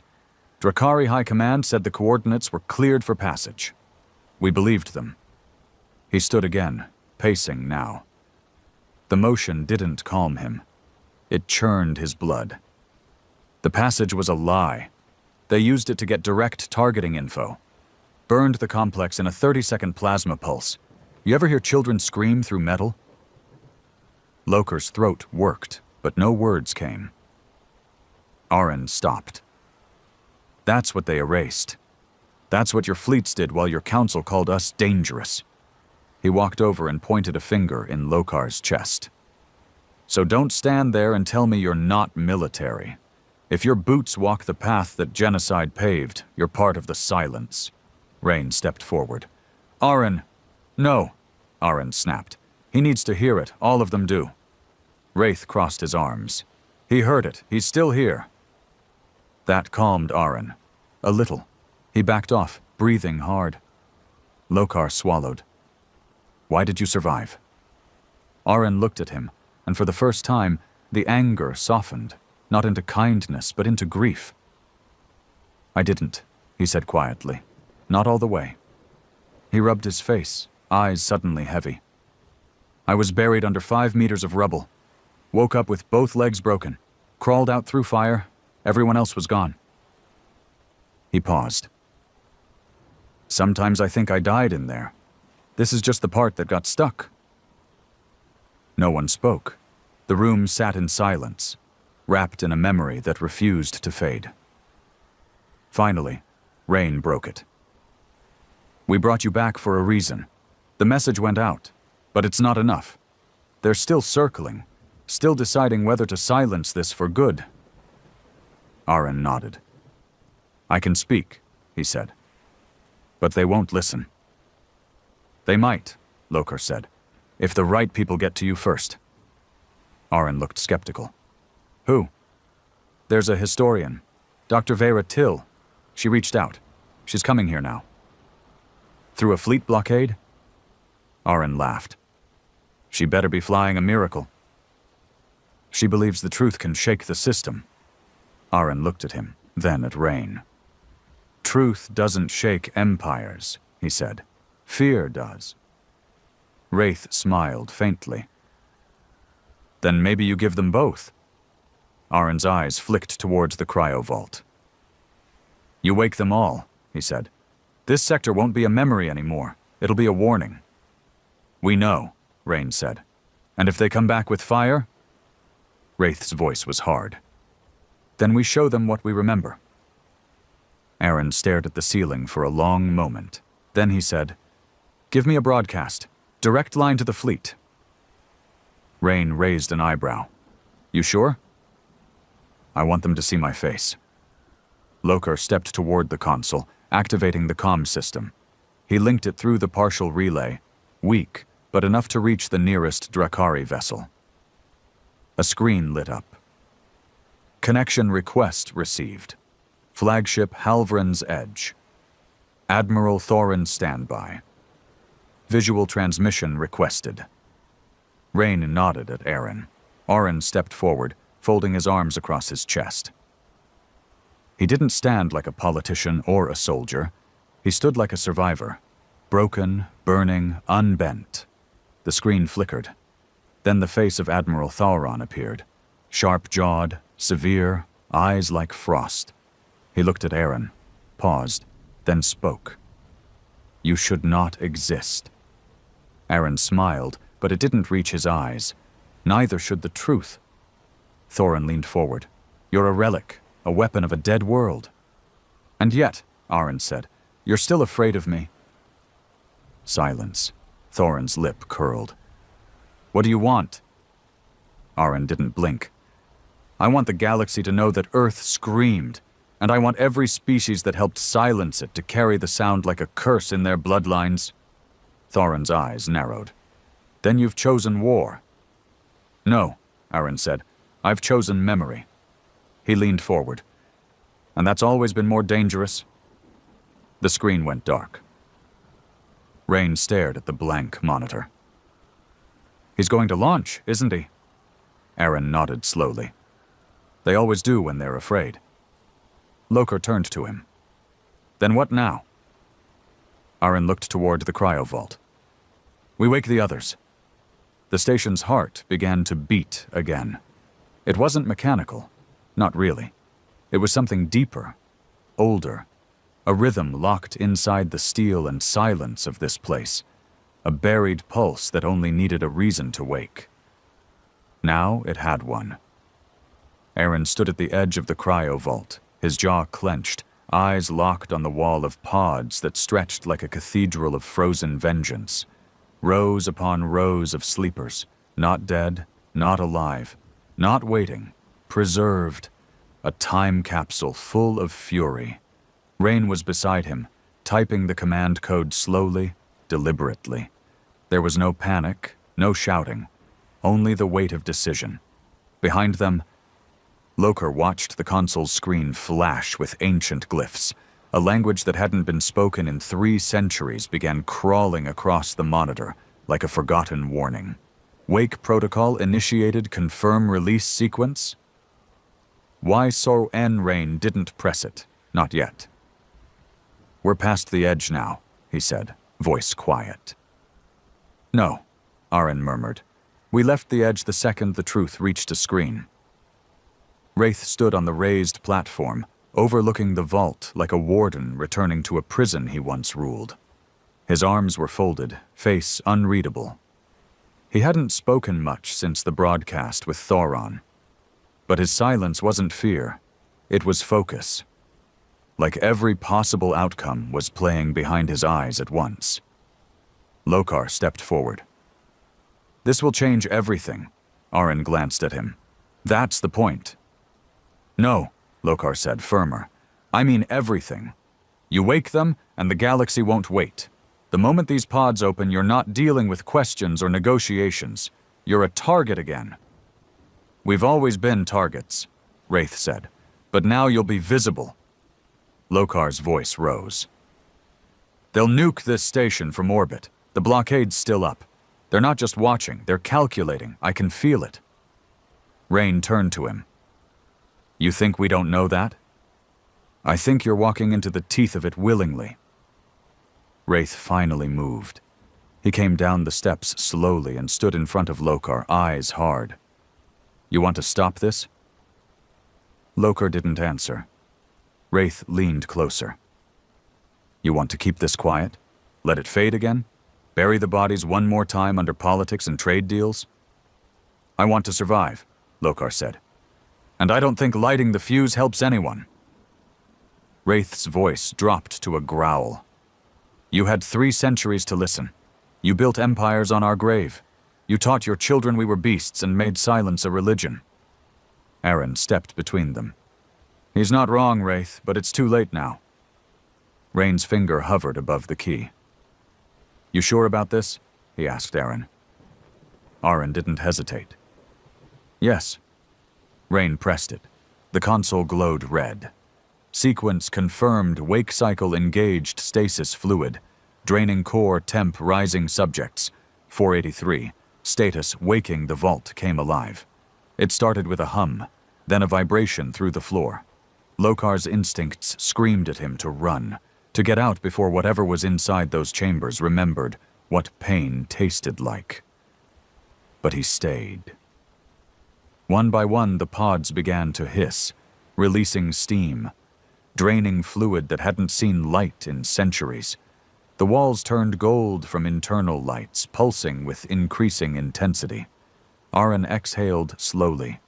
His hands clenched and unclenched, like a man preparing to face a family reunion made entirely of ghosts.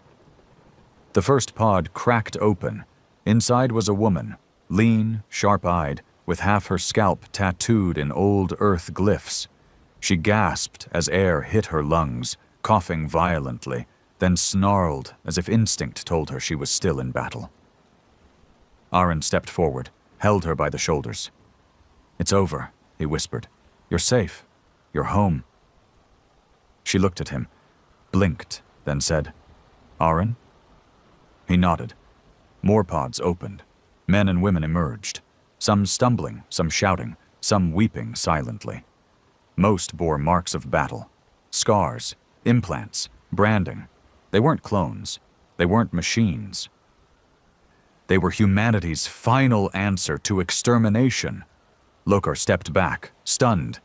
It was like watching time rupture. These people weren't soldiers in the modern sense. They weren't bred for fleet wars and drone strikes. They were infantry built for extinction, the ones sent in when the world was already on fire, tasked with dragging the last survivors out through teeth and shrapnel. And now they were waking to a world that had forgotten them. One man looked at Lokar, eyes full of confusion and recognition. "That's a Drakari," he said, voice gravel. Aaron stepped beside him. "He's not the enemy. He helped us." Another voice cut through. "Doesn't matter. Their fleets still burn." Wraith raised his voice. "Listen up." The room fell quiet, save for the hiss of more pods opening. "You've been asleep for 312 cycles," he said. "The war is over. Earth is gone. They erased us from history. But the truth is out now. We're not just ghosts anymore. We're memory, living, breathing proof." A murmur spread. One woman limped forward. Her voice was cracked. "You woke us for a speech?" "No," Aaron said. "We woke you because they're coming. Again." That sobered the room. Rain stepped forward. "They sent a black team already. 6 operatives. Tried to destroy the station. We stopped them. But they're circling. They'll strike again." Aaron looked at the crowd. "We don't fight yet. Not unless they fire first. But we don't run either. We stand." Wraith added, "This time, when they look into the void, they see faces staring back." A silence followed, tense, full of unspoken questions. Then, slowly, a figure stepped forward. Big, bald, eyes like gunmetal. He placed a hand on Aaron's shoulder. "You pulled me out of a dream," he said. "You better make it worth it." Aaron grinned. "You know I will." Suddenly the alarm blared. A red strobe filled the vault. External threat detected orbital lock. Flagship Halvran's Edge. Weapons online. Targeting active. Rain cursed. "They're going to glass us." Lokar turned toward the console. "Let me talk to them."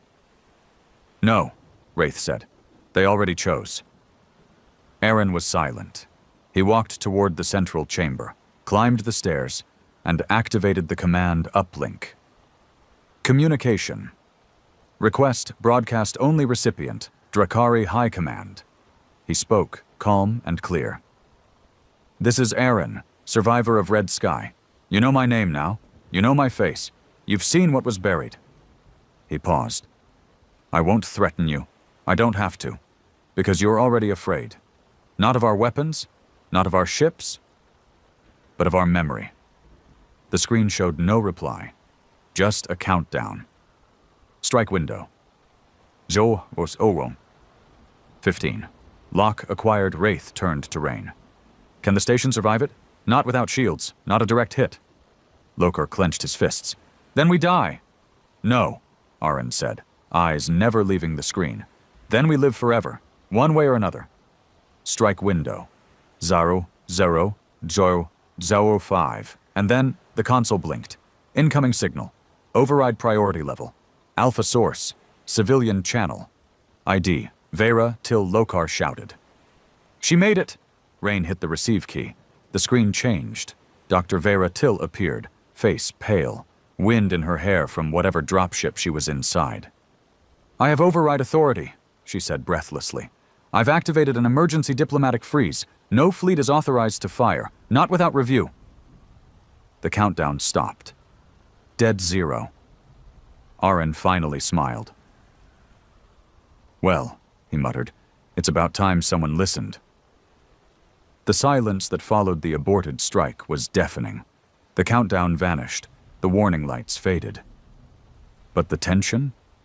It stayed, thick and electric, crawling along the walls of the station like a fire not yet given air. Aaron stood at the command platform, one hand still on the console. His eyes hadn't left the screen since her face appeared. Dr. Vera Till. A Drakari scholar, a civilian, a voice buried beneath centuries of state-curated history. Now the one woman standing between the reawakened and the next great purge. I've bought you a few hours, she said. Maybe less. That's all the diplomatic window allows. Rain narrowed his eyes. What did you trade to get that override? Vera gave a grim smile. Everything they still think I am. Lokar stepped forward, breath tight. How did you get through the blockade? Illegally, she said. My vessel's unarmed. Minimal heat signature. It wasn't hard to fool a fleet watching for warships, not research shuttles. She leaned toward the screen. But let's be clear. They'll shoot me too if they think I'm siding with you. Aaron gave a half nod. So why are you? Vera hesitated.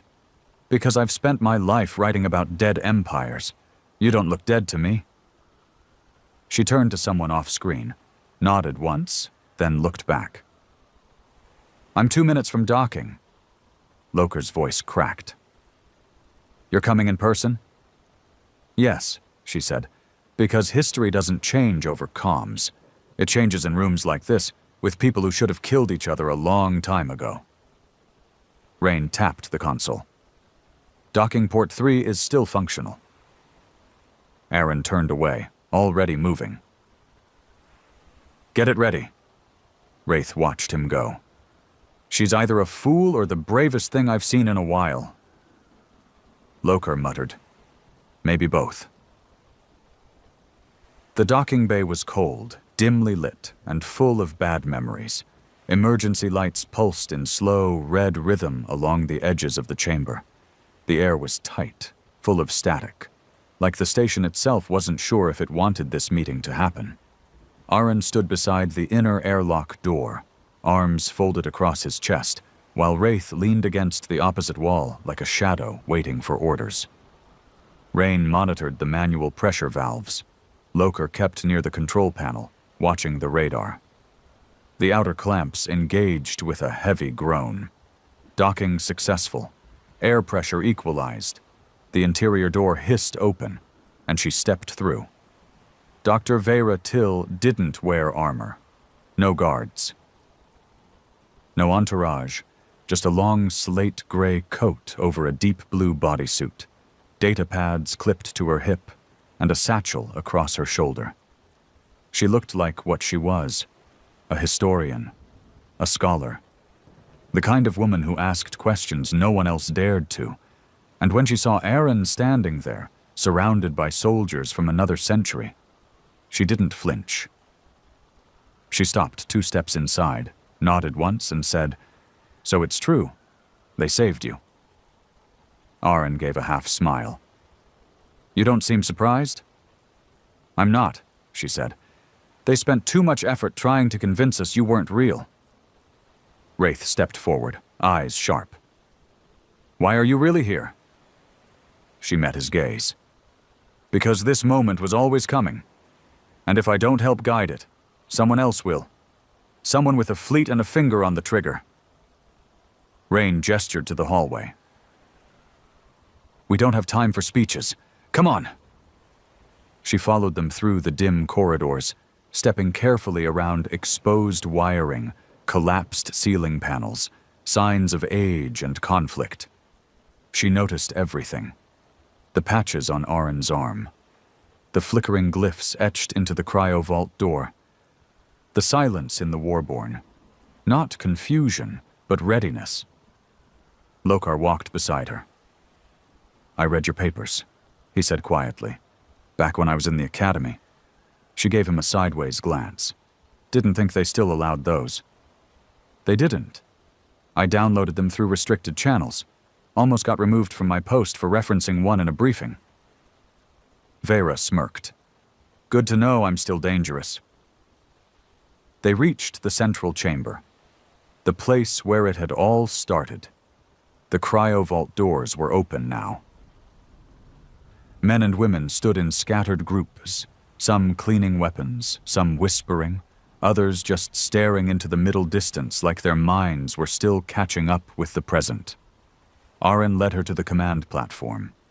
She looked around, absorbing everything, then turned to him. "How many awake?"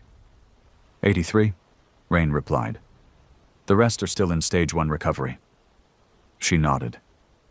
"Then we don't have much time." Aaron raised an eyebrow. "Until what?" "Until Thoron convinces the others that this place can't be allowed to exist." Wraith scoffed. "He already tried." "Not properly," she said. "You stopped his first strike. That made you a threat. Now he has leverage, political allies, propaganda." Lokar stepped forward. "What kind of propaganda?" "That the humans are building an army again," she said. "That you're planning a retaliatory campaign. That this was always your endgame, to wake, arm, and purge the galaxy of its sins." Aaron laughed once. "That's not our plan. Yet." Vera looked at him. "Doesn't matter. If they believe it, they act on it. This sector goes dark, again." Rain folded his arms. "So what's your solution?" Vera opened her satchel, pulled out a small device, about the size of her palm, shaped like a compass. "This is a cultural key," she said. "A formal artifact used to initiate a truth tribunal under Article 12 of the Galactic Preservation Code." Wraith raised an eyebrow. "Never heard of it." "Of course not," she said, "because no one's ever used one, until now." She placed it on the console. It blinked once, soft blue light radiating from its center. "This forces a halt to all military actions for 48 hours in any disputed territory, for the purpose of historical evaluation. They'll scream, call it invalid, but the code is ancient, predates most of the Council's war clauses." Lokar stared at it. "You came here to hold a trial." "I came here to tell the truth," she said, "and let the galaxy watch." Aaron looked down at the key. "You think showing them our scars will change their minds?" "No," she said, "but it'll divide them, and that's enough. Divide the Council, split their narrative, make it political suicide to press the launch button." Rain whistled. "That's a dangerous gamble." "They erased you before," she said. "I'm trying to make it impossible for them to do it again." Wraith asked, "And if it fails?" She looked around the room, at the Warborn, at the weapons being checked. The eyes sharpening. "Then at least they'll know who they're killing." Aaron nodded slowly. "Start the tribunal." The beacon went live, Across every listening channel, the signal pulsed out like a heartbeat. Not encrypted, not hidden. Open. Cultural Tribunal initiated. Per Article 12 territory. Former human space. Designation 8-Kel-3 petitioner. Dr. Vera Till, Independent Historical Preservation Alliance. Status observation window active. 48 hours. The galaxy stirred. Some dismissed it as a stunt. Others watched. And those who knew what had truly happened during the purge, they sat very, very still. The tribunal began with silence. Not ceremonial silence. Not the respectful pause of a courtroom, but the kind that hangs in the air after someone yells "fire" in a crowded building and no one moves. It was fear disguised as formality. The beacon reached its targets within an hour. 12 planetary systems acknowledged receipt. 14 ignored it entirely. 2 Dracari-linked colonies labeled it a false flag operation, but none of them fired. Not yet. In the tribunal chamber, deep inside the station, Vera stood at a simple podium fashioned from parts of an old nav console.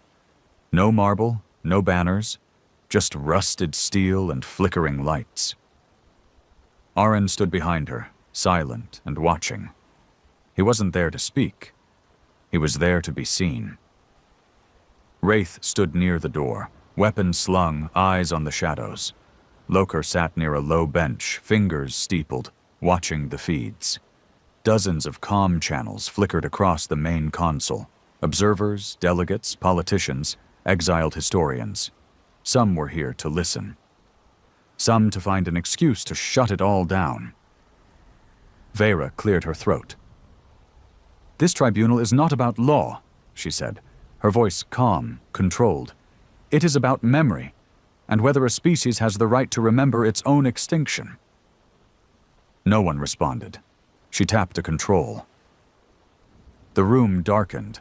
On the far wall, a projection lit up. Footage from the original broadcast. Earth burning, cities cracking, orbitals raining fire like gods angry at their own creations. She let it play for 90 seconds. Then she spoke again. "Most of you know what this is. You've seen the footage. You've issued statements of concern. Some of you have denounced it as fabrication. You're wrong." She gestured toward Aren. "This man survived Red Sky. His name is Aren, and his memory is not data. It's blood." Aren stepped forward. He didn't say a word. Just looked directly into the camera. A full 10 seconds passed before he stepped back, and then the messages started to roll in. A channel from the Valari front opened first. A woman with silver eyes and robes of muted blue stared coldly into the feed. "This tribunal violates Galactic Ordinance 17 Delta, unauthorized memory reclamation." Vera responded without pause. "We're not reclaiming anything. We're remembering what you tried to erase." The woman said nothing. Her feed cut. Another voice came through, older, male, Zarn, a species notorious for its bureaucratic red tape. "Your artifact is valid," he said, "but your evidence remains uncorroborated. We request a physical demonstration of authenticity." Aren stepped forward again. This time he spoke. "Bring me any record from your archives. Any file stamped Purge Era, classified. I'll tell you what's behind it without needing to open it." The Zarn delegate blinked. "A challenge?" "A warning," Aren said. More feeds flickered. Whispers, movement, systems listening, debating, fuming. Wraith leaned over to Rain. "They're split," Rain nodded. "That's good. Or worse," Wraith replied. "It means someone's about to do something stupid." They didn't have to wait long. 1 hour into the tribunal, the proximity alarm screamed. "Incoming object, trajectory, station core. Velocity, subwarp mass, low signature, unregistered class, torpedo. Brace," Rain shouted, diving for the console. The station shook violently as the impact hit a lower sector, not powerful enough to breach the entire hull, but targeted, precision, intent. Someone had taken the first shot. Wraith was already moving. They hit storage bays. No life signs down there. Lokar cursed. It was a test shot, a warning. Aaron turned to Vera. Keep going. She stared at him. They just tried to kill you. They failed. That means they're scared, which means you're winning. More messages poured in, but now they came with edge. Tighter phrasing, clipped tones. The Tribunal's power wasn't just in the artifact. It was in the narrative, and someone out there was terrified it might stick. Vera cleared her throat again. This tribunal is suspended from military interference. The torpedo strike was an illegal act under Articles 4 and 9 of the Code. Any system that defends it is complicit. Silence again. Then, a message appeared, a personal one. From Admiral Tharon. The room froze. Wraith walked over to the console and played the file. Thoron appeared, calm, pristine in his admiral's blacks, a man who carried cold in his voice like a scalpel. You've forced our hand, he said. You've awoken a people long believed gone for the sake of peace. Your tribunal is not about truth. It is about power. He leaned forward. Don't mistake hesitation for mercy. If you do not stand down, we will glass the station. Tribunal be damned. This is not negotiation. It is reality.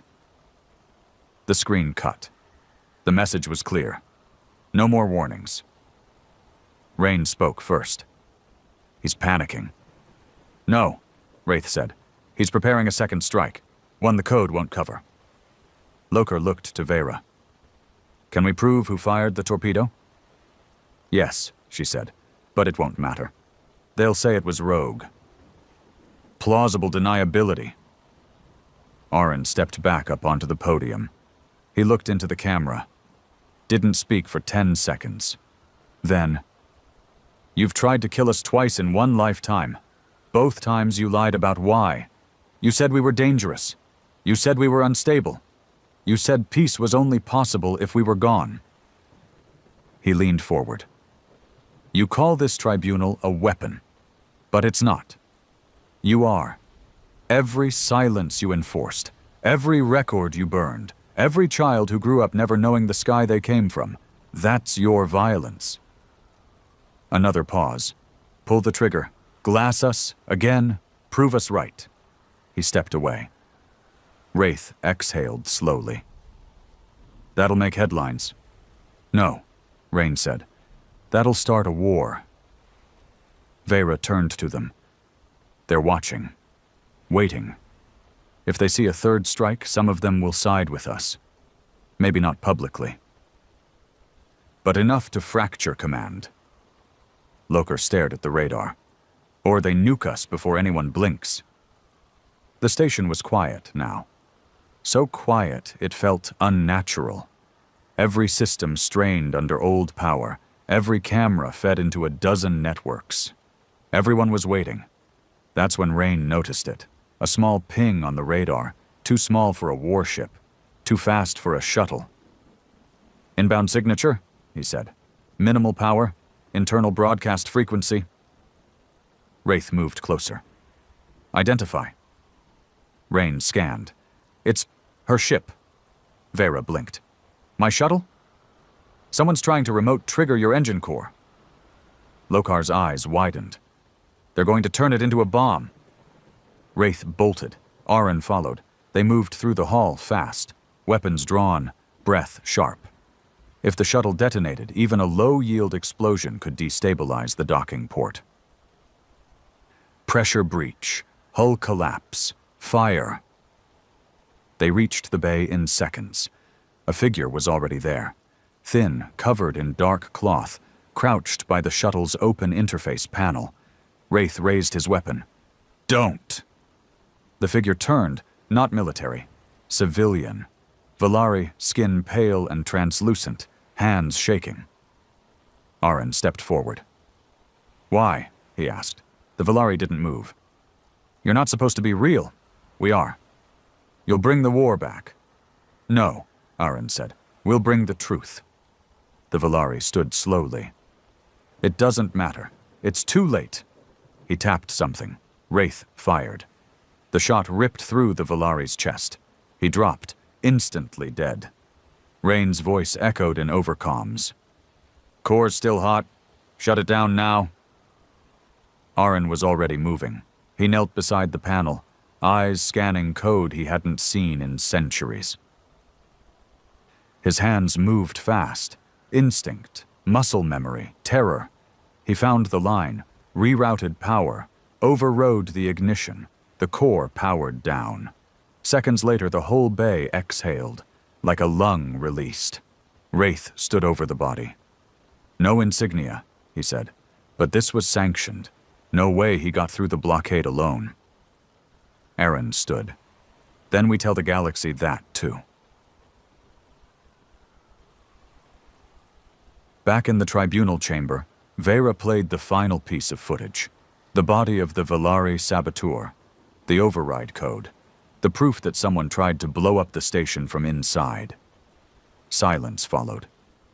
Then, one voice. It came from a system far outside the Council's core, a smaller world. Human sympathizers, maybe. A young man's voice. I believe you. Then another. A woman. We support the tribunal. Then more. We vote for memory. We stand with the survivors. I have family that died in the purge. You're not alone. The console lit up with confirmations. Not from the powerful, but from the watchers, the ones who never got a chance to speak. And finally, after so long, the silence cracked. The station breathed like a thing alive. The Warborn were awake. The truth had spread. The tribunal had not only survived the first strike, but pierced through propaganda, straight into the collective conscience of the galaxy. But no one celebrated. Not yet. Oren stood in the central chamber, eyes on the hollow feed projecting open support declarations from fringe systems. Small planets, outer colonies. Even a few voices from within the mid-tier council networks had joined in. None of them were military powers, not yet, but their words mattered. Because power feeds on perception. And for the first time in 3 centuries, perception wasn't with the victors. Rain sat nearby, arms folded, staring at the blinking messages. They're scared, he said. Aaron didn't look at him. Of what? Losing the myth. Aaron finally spoke. They should be scared of what replaces it. Wraith entered the room, wiping grease from his hands. Docking bay's secure, shuttle's locked down. No more sabotage, unless they throw a bomb from orbit. They might, Rain muttered. They can't, said Vera, walking in behind him. Not during an active tribunal, not without triggering a full systems-wide violation of the Preservation Code. Wraith arched a brow.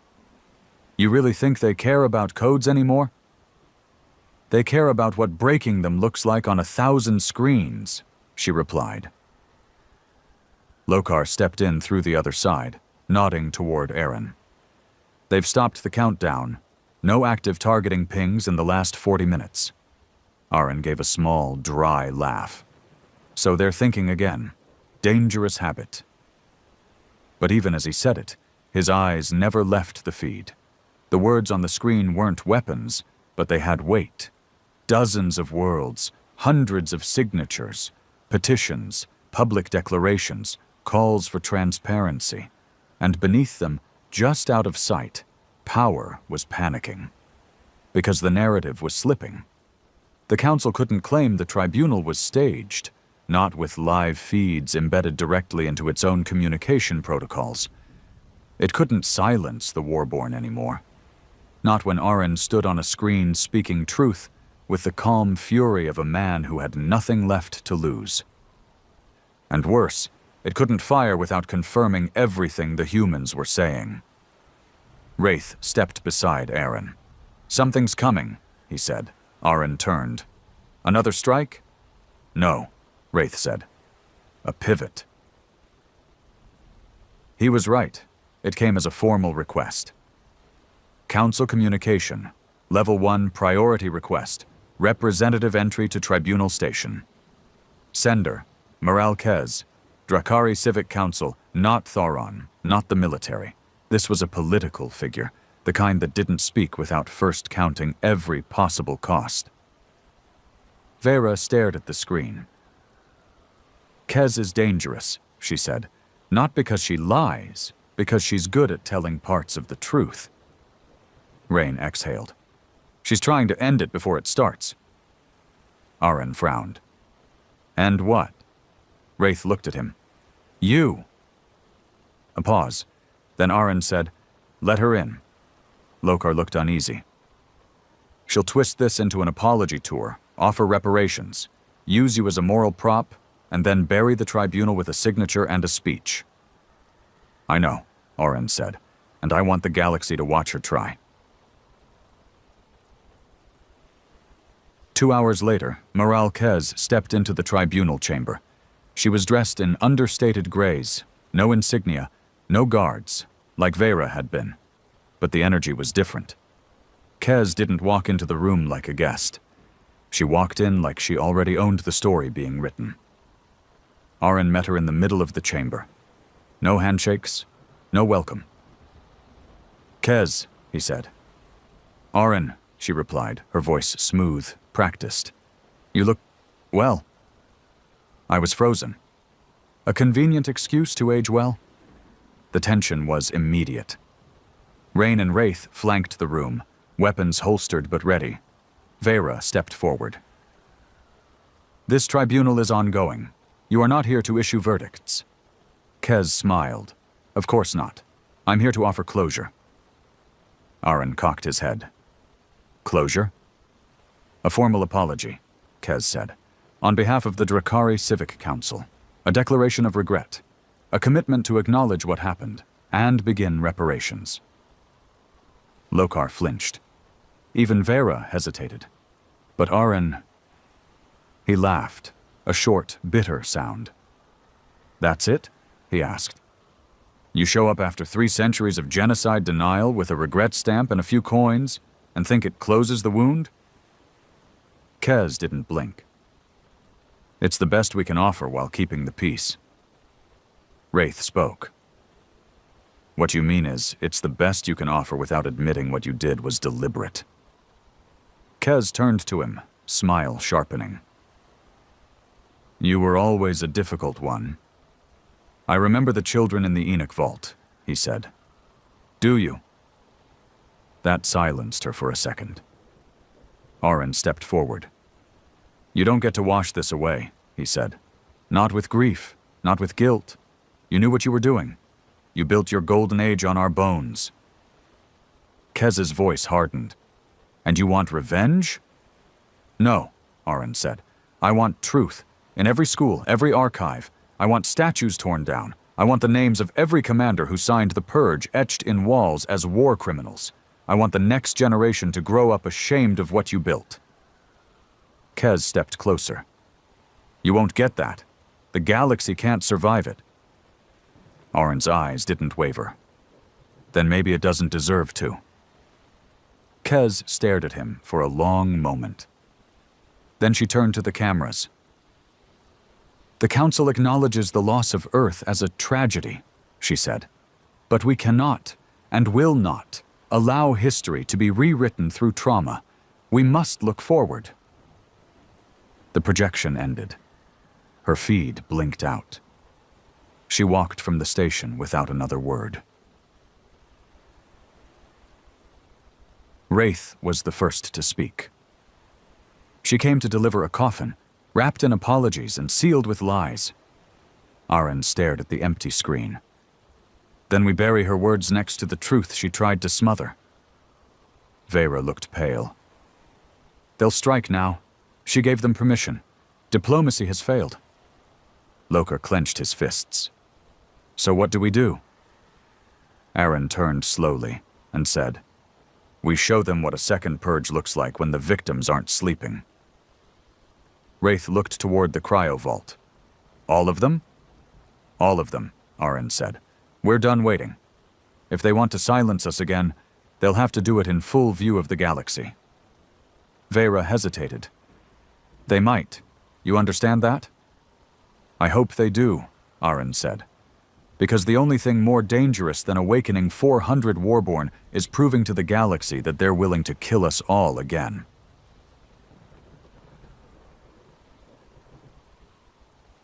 In the next 3 hours, the remaining pods opened. 483 Warborn, now fully conscious. Most of them didn't ask questions.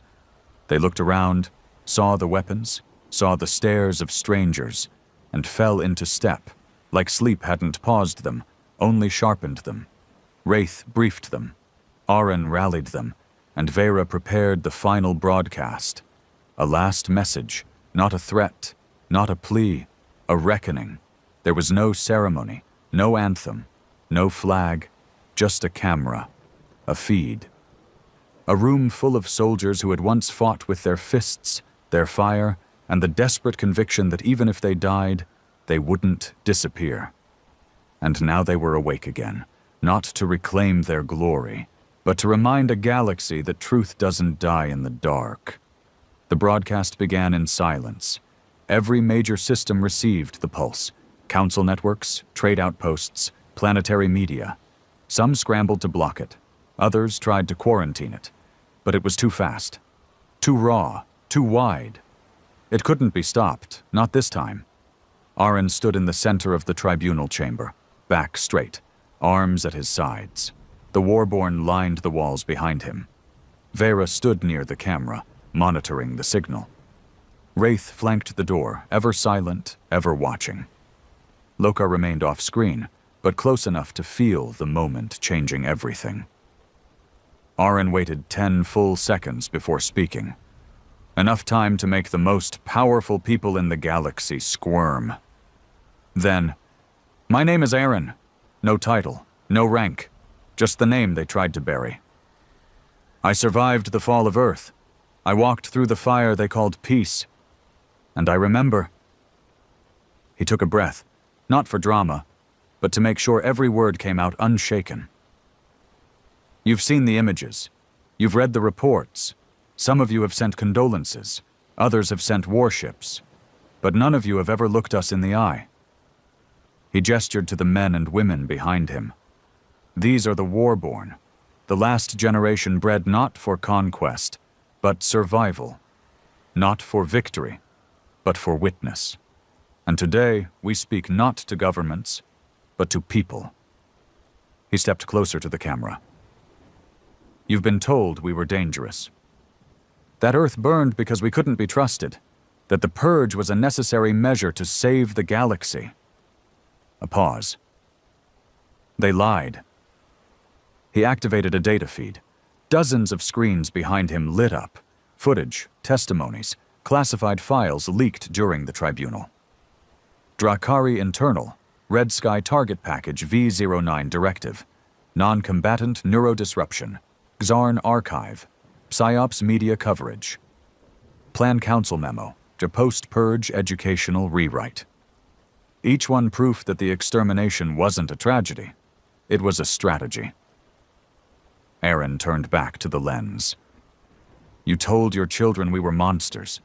You built monuments to the men who turned our oceans to ash. You silenced the survivors. And when you thought the last of us had died, you sighed in relief, because memory is harder to kill than flesh." He stared down the camera, jaw tight. "Well, here we are." No one spoke. Not even the systems watching from across stars dared to interrupt. "Some of you support us," he continued. "Some of you are terrified. Both are right. Because we are not here to ask for your permission. We are not here to negotiate your comfort." He spread his arms. "We are here to exist." The camera panned slowly to the faces behind him. Men and women with scars, eyes that had seen the unseeable. Each one a living contradiction. Soldiers without a war. Martyrs without graves. Vera activated the secondary broadcast, a live map showing support signatures spreading like wildfire. Outer rim colonies, fringe systems, a few high-profile defectors from Council-aligned planets. A ripple was forming, a fault line. And somewhere, someone in power was watching it crack beneath their feet. Aaron lowered his voice now. "This isn't a threat," he said. "This is a choice." He stepped closer to the feed, filling the frame. "You can stand with the truth, or you can kill us again, but this time, it won't happen in the dark. It won't be buried. This time, every child who sees the flames will know who lit them." The final line hit harder than plasma fire. "We are human, and you are not forgiven." The feed cut, the pulse ended, and the galaxy stopped pretending it wasn't listening. In the command center, the moment after the broadcast hung like gravity, Wraith spoke first. "You just burned every bridge." Aaron turned to him. "Good. Now they can't run." Vera checked the feed logs. 16 council systems have gone dark. Emergency blackout protocols." Rain muttered, "That's never a good sign." Loker checked the radar. "They're mobilizing. Not just Drakari now. The Volari just moved 2 destroyers into flanking position. Zarn ghost units are lighting up stealth signatures." Wraith moved to the weapons console. "Then they're done pretending." Vera stared at the support map. "But look at this." The outer rim was glowing. Dozens of systems offering safe harbor, truth sanctuary, memory protection clauses. Civilian movements were forming. Protests on council worlds. The galaxy wasn't rallying to war, it was dividing. And division meant vulnerability. Rain spoke, low. "We've put a crack in the Empire," Loker asked, "but can we survive the backlash?" No one answered. Because survival wasn't guaranteed anymore. Thoron's final message came exactly 1 hour after the broadcast. Drakari Military Command Priority Transmission to Former Human Zone, 8 Kel 3, from Admiral Thoron. His face was as it had been, cold, expressionless, barely containing his fury beneath a shell of command. "I warned you," he said. "You chose defiance." He leaned forward. "We have authorization from the Emergency Security Council to neutralize the station. Full public immunity has been granted. The galaxy will remember you as extremists, traitors, dangerous relics." His lip curled. "But they won't remember you for long." The screen cut. No countdown this time. Just inevitability. "Impact window?" Aaron asked. 4 minutes, Rain replied. 3 Drakari cruisers, 5 missiles, targeting key structural nodes. Wraith checked the hull schematics. "We can survive 1 hit, 2 if lucky, but 5. "We don't," Lokar said. Vera stared at the projection. "Then we don't stay." Aaron looked at her. "What are you saying?" "You want memory," she said. "Then you protect it. The station doesn't need to survive, but you do." He hesitated. Rain added, "She's right. If we die here, we just become martyrs. If you live, you become the future." Lokar pulled up an escape map. "Your old cryotransports are still buried beneath Bay 4. They're not fast, but they're shielded. Stealth capable. We can scatter." Aaron looked to his people, the war-born, silent and watching, waiting for his call. "No," he said finally. "Not all of us run. Some stay, by the time." Wraith nodded immediately. "Then I'm with you." A murmur spread. Dozens stepped forward. Aaron raised a hand. "Not all of you. This isn't a suicide pact. This is a legacy split. We carry the truth in both hands. One survives. One holds the line." He turned to Vera. "Pick your people. Get to the transports. Take Lokar. Get off the board." "And you?" "I'm staying," Aaron said. Let the galaxy see what it means to fight for memory.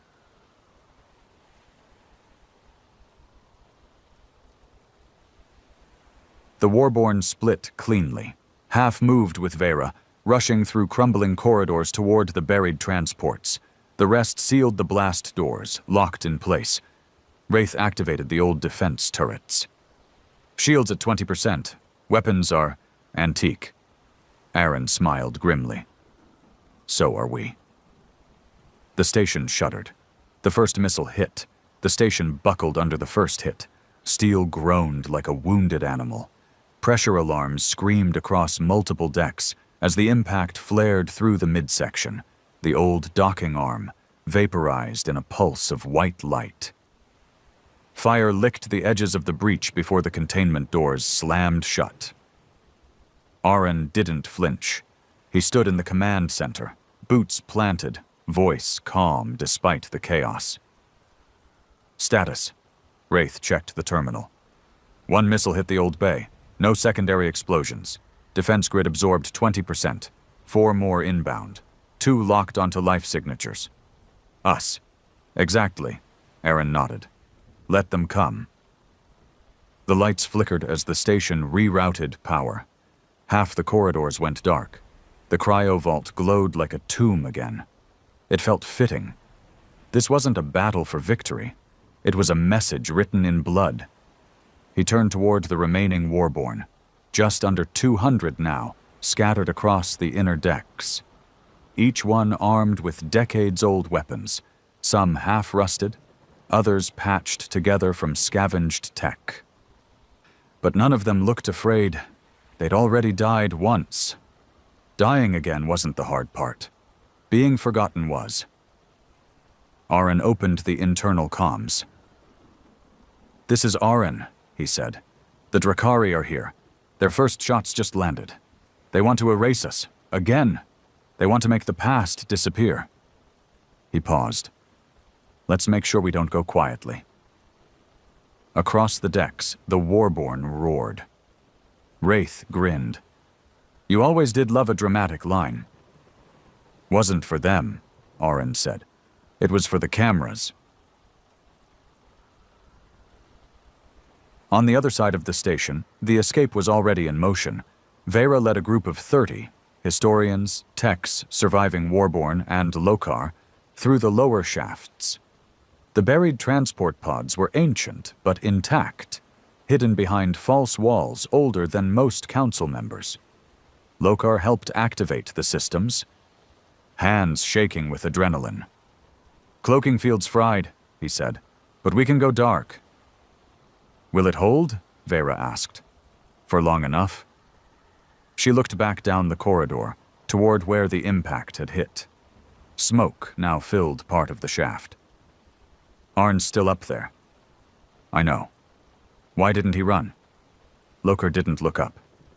"Because someone has to burn if the galaxy's going to remember." The second missile hit harder. The blast tore through Sector 4, the central power relay. Alarms flooded the station. Fire suppression failed. Half a dozen Warborn were lost instantly. Rain's voice crackled through comms. "We're losing shields," Aaron responded. "Doesn't matter, focus the guns." "On what?" Aaron stepped to the control console. "Let's give them something to feel." He redirected the station's remaining turrets, a crude setup of rotary guns and magnetized rail cannons, toward the nearest Drakari cruiser. The ship loomed outside the viewport, sleek and angular, glowing with cold precision. Aaron keyed in the target manually. "Fire!" The cannons roared. Old tech. No tracking. No AI compensation, but raw and real. The shots slammed into the Drakari cruiser's forward hull. Not enough to destroy it, but enough to knock out a sensor cluster and leave a black smear across its polished frame. Aaron grinned. Now they're paying attention. On board the Halvran's Edge, Admiral Thoron stood motionless as his bridge lit up with proximity alarms. "Station defenses are active," one officer said. "Return fire? Hold." Thorin stared at the feed, watching Aren's face from the last broadcast still looped on the screen.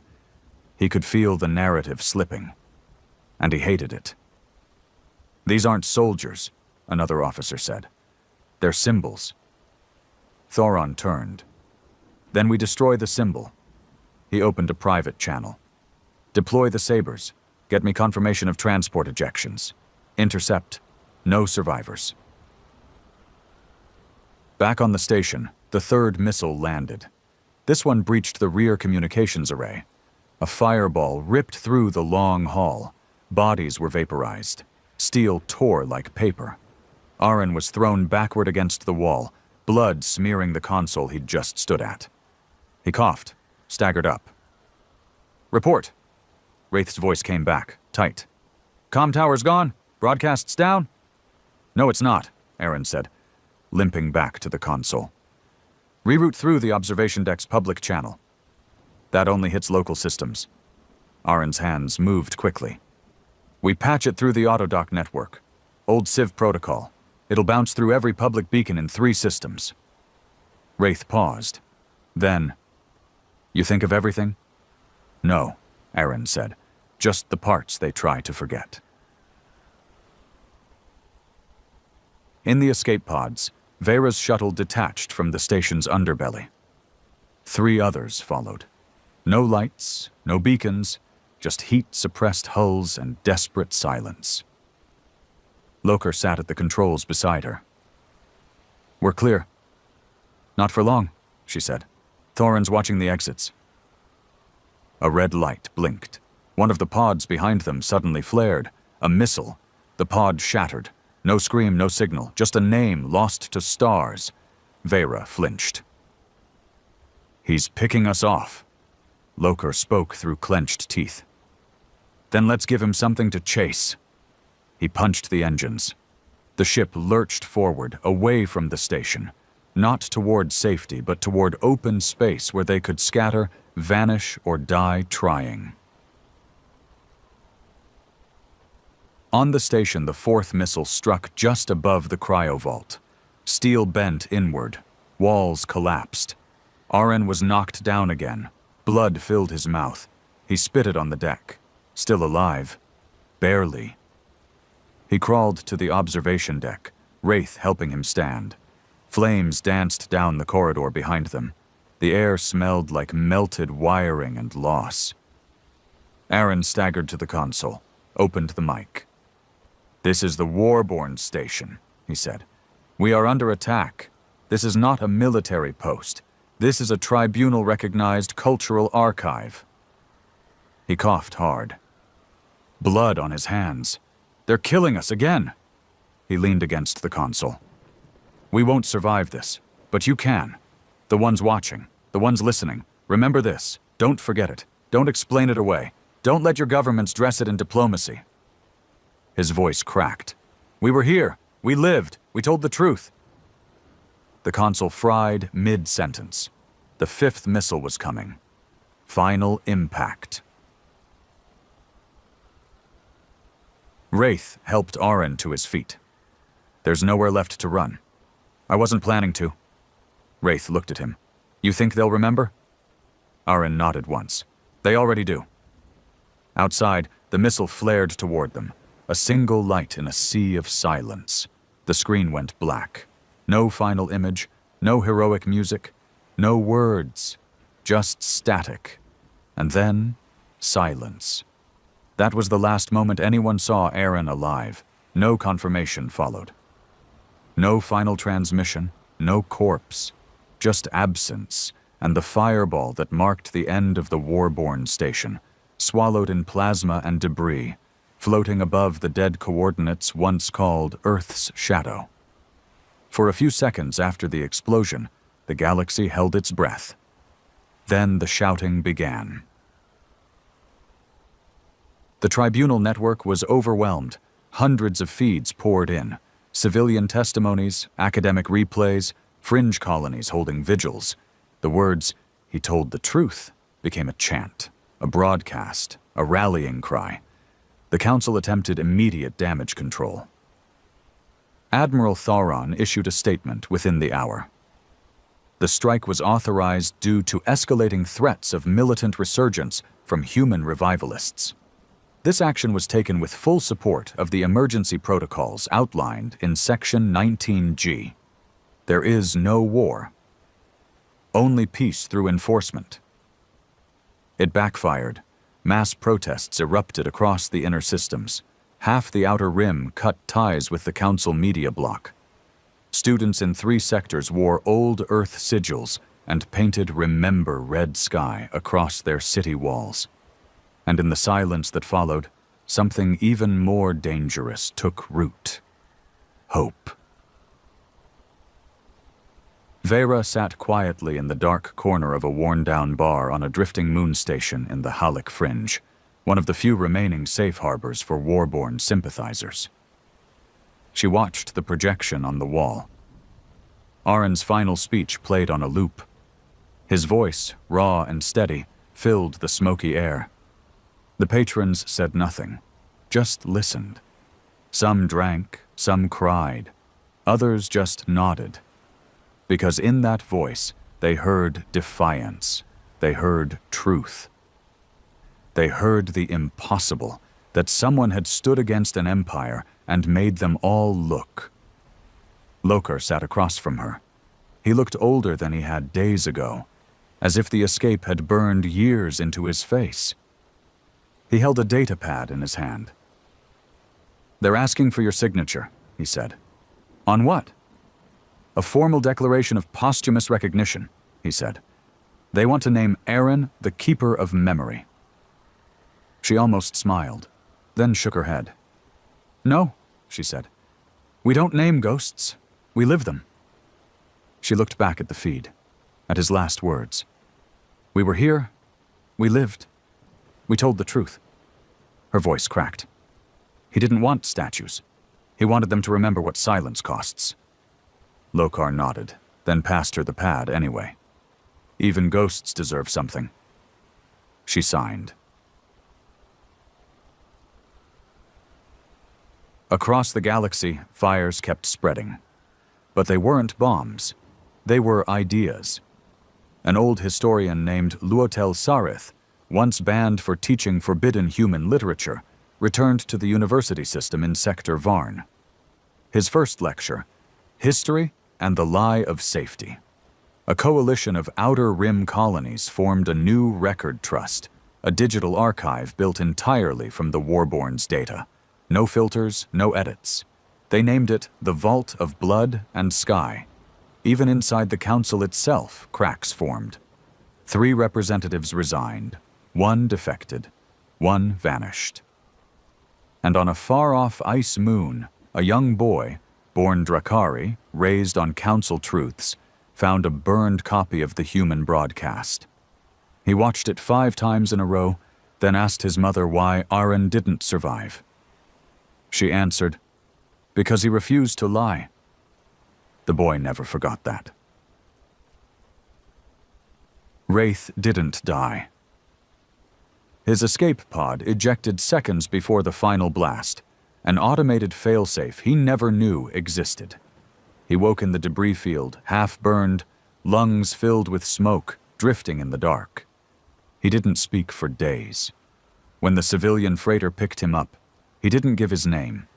He simply said, "There's a truth out there. I'm just what's left of it." They offered him food, shelter, care. He accepted only silence, and vanished into the rim.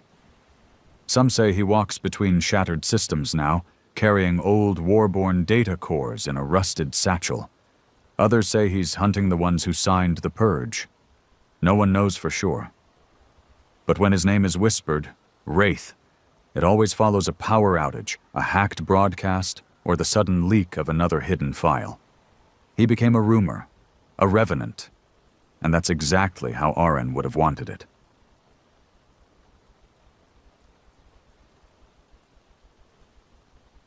The council did not fall, not entirely. Power never dies cleanly, but it fractured. The Drakari military command was forced to step down under mounting internal dissent. Civilian governance splintered. giving way to regional autonomy movements. Thoron? He went silent. No trials, no appearances. Theories spread like wildfire. Some said he retired in disgrace. Others said he was reassigned to deep space intelligence. One whisper claimed Wraith found him, but there was no proof, and no body, which made the myth better. A year later, on the anniversary of the Tribunal broadcast, something happened. At the edge of a reclaimed outpost near the ruins of the station, once known as 8Kel-3, a civilian science crew received a short-range beacon. Encrypted, fragmented, old Earth code. It took them 3 days to decode it. When they did, only one line played, on repeat. They burned the house. We became the fire. No source, no coordinates, but it carried Aren's ID stamp. And so, a new belief was born. Maybe he didn't die. Maybe the fire lived.